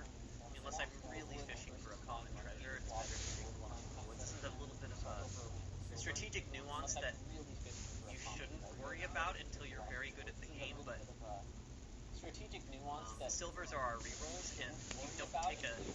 Okay. If you skip a bronze, it's gone. So, like, there's 4 copies of Hungry Hyena in my... I'm not taking Hungry Hyena, so after this, there's going to be 3 copies, or maybe less. I don't know if I've skipped it before. But Flying Monkey actually goes up. When you skip a silver, let's say there's 3 copies of Let's see. Nameless is really good. now there's 4 copies. If we can Golden And it Abbey, actually carries over. we get a heart. Complicated than that. Looking pretty good. We just kind of need some stuff that buffs Goldilocks. I don't really have anything that buffs the slot. This buffs the characters. Curious. But also just like, it's interesting here too, right? Like, you might say, oh, you should take Laser Shark and roll again, but if I'm more interested, if I'm even remotely interested in Two-Headed Dragon, now it's an interesting choice because then I have more rerolls later, right? And I'm actually seriously considering the Two-Headed Dragon. Okay. I'm going to take the Serenity because I want... So we're just waiting for somebody. Going against Dokeshi. Oh, they have toys. Toys can be so savage. Oh, but that plus 10 came in big time. Oh, but it brings them their toys back. That's terrible. Wow. They got some good cards. That's tough. Recruit. Give each of your slots support double the slot buffs in front of me. That's a good card. I'd rather have Daedalus than Scarecrow. That's going to do really good for Goldilocks, too. Ooh, the dragon. I need to take the dragon. He does really well. Unfortunately, Merlin's a little stronger. For now, the way you learn that is you poke around our Discord. Okay, let's do it. Oh, we're going against Bleach again, and they got the witches. Somebody might be able to link it for you. I'm happy to copy it. Actually, I can get that after this game, after this turn. But we're working on... So our philosophy was to get the game running and working, and then go back and add help for the things that needed. Yeah, they still gotta add and refine a bunch of stuff. What needs more tutorialization and what doesn't. And so, like, stuff like what I just explained is pretty much on the tail end of that. And the way we're going to tutorialize that stuff is we're going to write... We got a pretty good setup. The Atlas is a good one. Explain all the details and the nuances of the rules for people who care She's about up that to stuff, and then you can 54 somehow. Good gracious. dig your teeth How'd that into even the happen? nuances of how things like summons I don't even know. and other stuff work. I guess because everybody got a 5. You just want to play it like And so she got 5 by 5 by 5. pasted Star That's Star crazy. It didn't work. But yeah, if you go to Discord, they can help you out with that. Well, actually better for him to... Copies in full is one of the Yeah, because then he can kill more stuff and get more buffs. because that's just a level of detail in But this ways balances it out better. people don't need or even I don't know, it's normally good to have one really strong card, so let's try but that. I don't want to say never. More likely it's something that, like, I would love it if somebody would write a side app for this game that did that for you, for example. Like something that you could just run on the side while playing it on Steam that did it for you. Because then it would be very opt-in and something that you would have to go looking for if you wanted it, and then it would work with your setup the way you wanted it to. I would fully support that, but I don't think it fits in the game itself. Yeah, it showed up as star for me. It didn't ban Come you or anything, on, it let's just showed up do as it. Let's get star. the battle.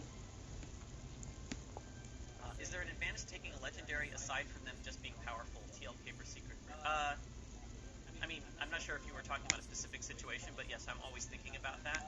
I'm always thinking about getting a legendary on my board as soon as possible so I can TLK it to a secret rare. That is absolutely a thing that is at the top of my mind when it's relevant. Let's go, let's go. Waiting For those who don't know, on the Rash is the guy dev. who wrote SPP Tracker originally, so yeah. Okay, so what do I want here? Do I want a full new shop or a random character that's legendary? She's so meticulous in choosing her cards. She wants everything to be like just right, which is neat. Legendary. I wouldn't mind a TLK. I would totally TLK the Kraken, but I also just want to replace like This is definitely different when you have to wait. and then maybe eventually this unit. So I'm gonna go for It does flow a lot easier when you don't have to wait. Goldilocks is it's certainly better than what I've got here. I think I keep Katamari just for stats reasons. It's also an animal. That's not nothing. Okay, so I'm gonna Okay, take the come on. ship What are we shape doing? and put it on my board, and then I'm gonna cycle it out because I know I want to cycle out Katamari anyways, and I have 2 more shops after this. Mushroom Ring. I don't have anything to do with Mushroom Ring. I might just take the Golden Fountain. Like, Crow's Nest is Oh, they're fine, choosing but their treasures. those That's stats funny. are going to matter more than a turn or two, so I think I'm going to take the Golden Fountain. Nameless is Am I super logged beefy in? though. Do That's I gonna be look awesome. I am logged in. With this too, plus 10. That's about to be terrific. I don't know what cards they got, but looks like we're all kind of similar. There you go. Sassy has a little more hearts than everyone else somehow. Okay, so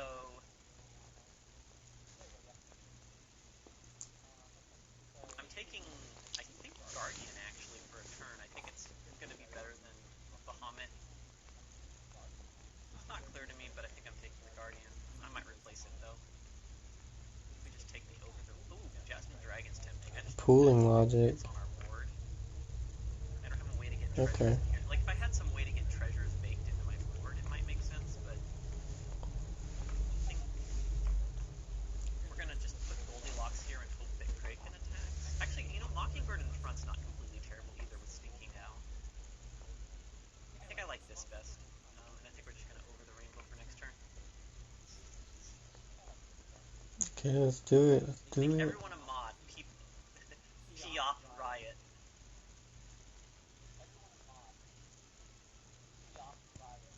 You get to be a mod.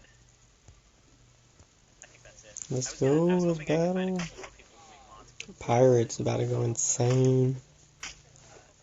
Awesome. make a mod quite yet on this specific channel. Good game, Bleach. Well, Phil is, So I really need to be casting spells. but it's my Phil now apparently. Phil Treasure. stopped my hunt, but otherwise. Cast some more spells. Get some more So I don't really want to treasures. spend my over the rainbow on a ninja, That's awesome. so I think I'm just gonna greed something. Nameless is still in our strongest spot, right? And the thing I'm likely to Yep. TOK next is probably this Guardian. Okay, let's do it. So we're gonna greed that. Because when you transform things, Going against Rad Sash. Oh, they only got 1 heart. treasure hoard on the Now it's like split. Half the lobby has 2 hearts, half has 1 heart. I mean, the argument. Sassy finally got their captain. I replace this, like I can take Merlin here. I don't like any of these very much either, so I think I'm gonna keep my over the rainbow buff and just keep doing what I was doing. It also keeps Oh it man, as much and it's a card I want to steal. that was crazy. But at least it didn't get nameless. Oh no, they got me though. Crazy. Nice, I got my slate, my hunt. That was really good because of the Goldilocks. I don't know. Twinkle twinkle, because my no spot plus 4. Win this battle. It'd be nice if the Mop would attack. Meeting a tavern. I did not think that was going to be Taking another shop. Nessie? I don't really want Nessie. My supports also affect themselves on turn 12. Okay. This is an example of. Yeah, I think I got the best lineup I can have right now. Professor Who's been great in terms of just giving me some extra It value. would be kind of nice if Nameless was in front, but I want him to be stronger. No, it might actually be okay if he's first. It might still be strong enough. I could silver the Mockingbird. I think I'd rather just. Yeah, I think I'll be I alright. don't think Mockingbird is my end game here unless some. Oh, but I do have the. It's all good. I think I'm still gonna just go again. Fairy Godmother. Let's do it. I'd have to replace. Yeah, these live lobbies are different. You gotta wait. Taking the Fairy Godmother, so I. Nameless should do really well this turn. Gonna keep buffing, keep getting treasures. Legendary board. Plus 2. It's greedy. Summon a character, I don't have any of that. But this pirate It's either that or Black Pearl is really good. give up Goldilocks and then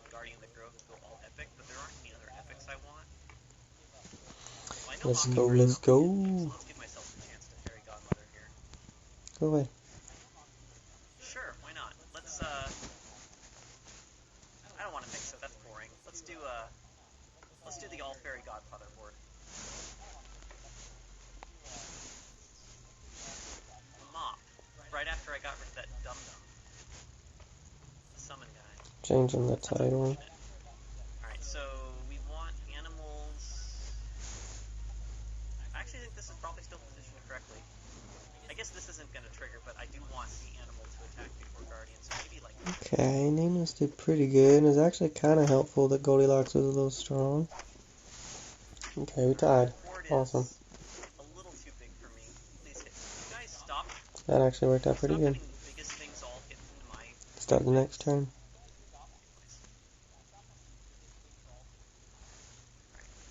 Prospero. I feel like it's a little late for Prospero. Could Silver Deadness, or we could just buff the Mage. I think it's better to buff the Mage because then we get +5 everybody. Lost in the Woods, that's a good one. Big Teeth, that's another good one.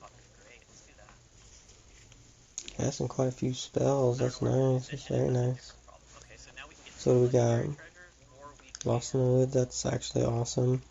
Because then we get more spells and we get more Merlin buff. 60-60 and slot buffs between Goldilocks. Okay, very cool. I think I want the 2 legendary treasures, but it's pretty even in terms of average power, I think. Well, this is obviously better. Let's do it. Oh, we're going up against Sassy. They only got 1 heart left. Oop. Sorry, Sassy. This is +25 a turn. This might trigger once. Before, maybe twice. I think I want the bonus shots, but it's unclear. I'm obviously just taking the stats for the other one. Alright. Well, let's see how Bleach is doing. Punching bag, man. Alright, well, let's see if we can get this. Oh, we beat him. Oh, I forgot GG. I forgot to position from the Mixo. That's my bad. I wouldn't have put it there. GG, Sassy. Sorry. That was just my bad. Alright, let's Start up next turn. touch the fairy godfather. That doesn't feel great, but I think it's... The crazy thing, I don't really know how this affects Goldilocks. I don't know how much it increases her. Or do we want to get Stinky back I mean, it would be nice if she was gold, but now that fairy godfather has done his work? at the same time, I think it's better just to cast a spell. Will you guys add a spectate after losing the friend lobbies? Actually, it's funny you asked that because we already have spectate mode working under... Over the Rainbow is really good. Double the attack and health. So, spectate could totally show up in the next month or two as a real feature, just randomly, because we need it anyways. Nice. So yeah, we're thinking about it. It's on our radar. Oh, True Love's Kiss. I can get a secret rare. Like, it's necessary. That's amazing. What do I want a secret rare? Double your farewells. I don't have Let me any farewells. think. That's really powerful. I don't care as much. Oh, let me think. I mean, Goldilocks is good, but not really buffing any spots. This double buff in front of me is actually really nice. I think I want a secret rare Goldilocks. Let's do it. Ooh, nice. We just got Zeus. Okay, I forgot about the part where I had boots of magic. That's awesome. I did mention I wanted to TLK my board, so let's do that. And then, do we have any heroes at all? We have no heroes. We should probably move him here so he doesn't get hit as much. Excalibur could be better. And then Merlin gets a little buff too. Right now before I Actually, the dragon is stronger than Merlin. Okay. Yeah, right now you have a way to, you can spectate a lobby that you aren't in. Okay, I think that's a good balance. Let's do it. But it wouldn't be that hard code-wise to make it so that once Oh my goodness, they got a lot of crazy toys though.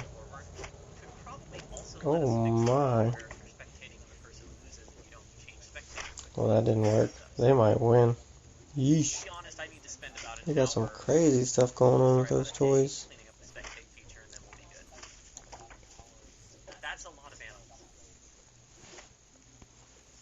Man, I need Zeus to be in the back. He needs...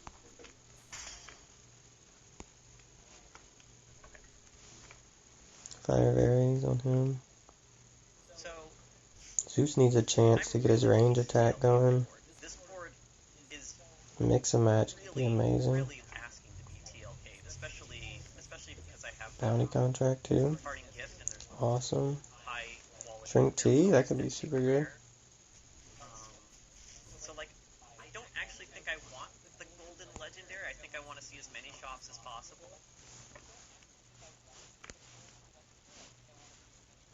I mean, I I think I'm gonna need to make my nameless a little bit stronger. I think that's the play. Okay, let's do it. Let's hope we survive. Oh wait, no, I have Boots of Magic Find. You can't see it, but I have Boots of Magic Find, so that makes this correct. Let's World Shrub, and then I guess now everything has Hunt. I could Looking Glass. That's kind of like TLK with more steps. Any other thing? I mean, this board is pretty boring for legendaries. I could hit like Moth. There's a few things I could hit. I think it is actually correct to Looking Glass. Alright, so Wonder Box, is this going to trigger immediately? Let's find out. I'm reading like the chat too. Bahamut, Conan, that's another treasure. Sorcerer's Moth as required. Moonshadow's great. Okay, well this shop is super not exciting, so let's... Okay, I think we're good, guys. What do you think? Zeus is strong, he's arranged. Everything's a hero. I never got... I didn't take... Remember how I said... We got a strong front and a strong back. Well, I wish I had it now. I think we'll be okay, I don't know. Oh my goodness! What are they doing? 25,000! Game Trad Stash. Good night! I am not going to beat, but I'm not going to get completely pro. Well, maybe I am. Maybe I am. Maybe I just have just enough stats.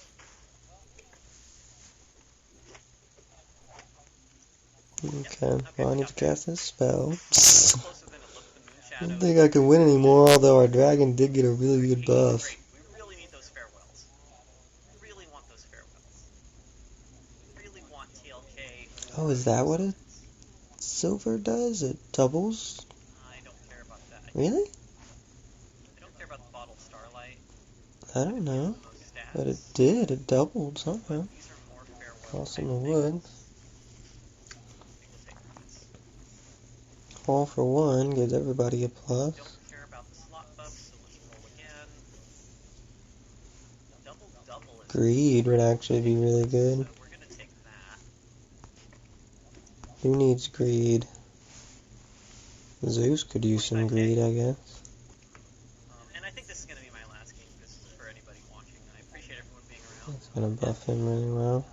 Thank you for playing Puff and puff. our little game. I'm super thrilled to bring it to you. Tatiana might be better than Daedalus, but I think it's probably a little late for that. I think we're pretty close to the end game here. Better things you could do right now that's absolutely free is just go to Steam and leave us a positive review. They really help. They really help us with our visibility and help get that ball rolling. Same on other platforms. Join our Discord. There's lots of Oh things my you can do goodness. to help out the game and help us be successful. Tell a friend. But Steam reviews are something that's easy to forget about and they're super important. Every single one matters. Do I want...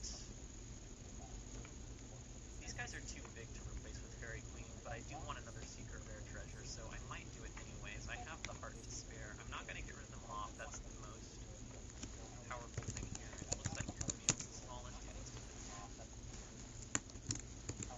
I don't think Hope the Rainbow is better than just... Okay, we're just waiting.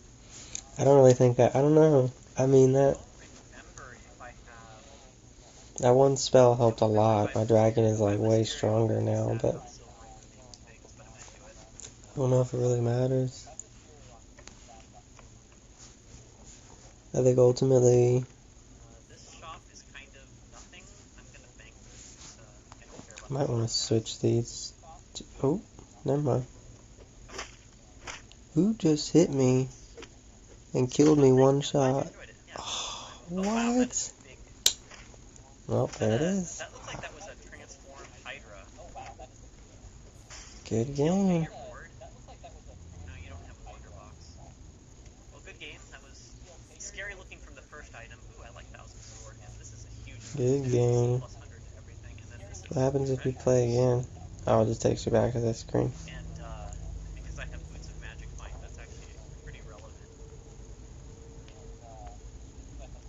Okay. I think we'll go ahead and play some matches now. They should be finishing up pretty soon. There's not a whole lot left for them to say, I don't think. I still haven't made that parting gift work out. I've got Hades' parting gift. It's not doing anything. I don't think I should care about random treasures. I've got Hades' parting gift. Not secret rare, so I think I'm gonna take the Chaos Star. I don't think I actually care about random treasures. There it is. I got it anyways. Doubling cube. There it is. I got it anyway. Any other sponsors? I don't actually know. I don't know if anybody in the chat from our team knows, but any other sponsors? I don't actually know. I don't know if anybody in the chat from our team knows, but like if I can ever find I mean, I'm not looking super closely. Maybe there's been summons and I haven't taken them. Like if I can ever find I mean, I'm not looking super closely. Maybe there's been summons and I haven't taken them, but I've been mostly looking for TLKs. Okay, so go ahead and start off with I Pup. think I'm gonna bank the Navi just in case I get a better The Spider. chance at getting a Navi later. I think I'm gonna bank the Navi just in case I get a better chance at getting a very Navi. Oh, we lost fast. Okay. You know, honestly, I think I want the Moon Shadow here because it has And Silver the Spider. and then I think I want the Mob Shadow here because it has what kind of a board is this where Moon Shadow is in the first slot and Sorcerer's Mop is in the second slot? It's a very normal. Aladdin could be good. I'll try it. Oh god.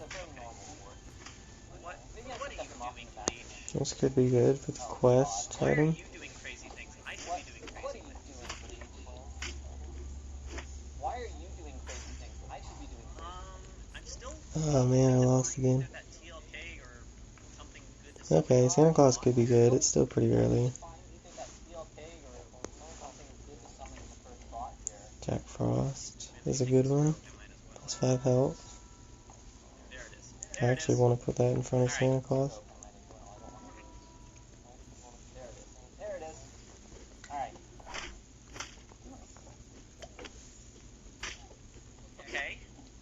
Zeus or Doppelganger. Nice, good win. Whether I want to get the double buff off the Doppelganger. This is Tink is a good hero. Could change out Aladdin. Silver Santa Claus. Could trigger Athena. Lucky Chest is a good one. Already higher. Jack in the Box is interesting. It's less interesting now that I don't have the mom though. 11 tools or villains. Let's go with villains. Better than Nanny McFay. I mean, I think it is better than Nanny McFay. Gaia. One Santa Claus? I don't know, it's just what I'm feeling.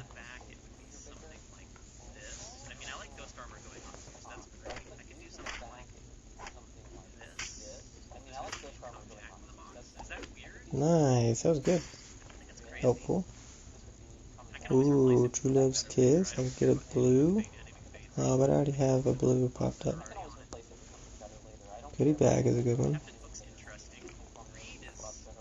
Gold the Spider, or I could get Punching Bag.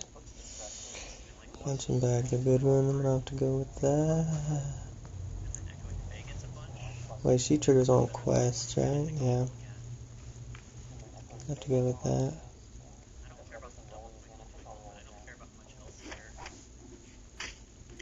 Punching Bag. Nice. Nice. Yeah, good job.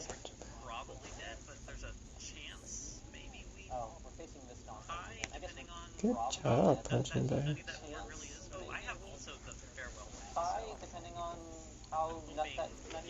Silver Moon on Punching Bag. Let's do it. In the tavern, get a blue. Fairy Godmother. Very good card.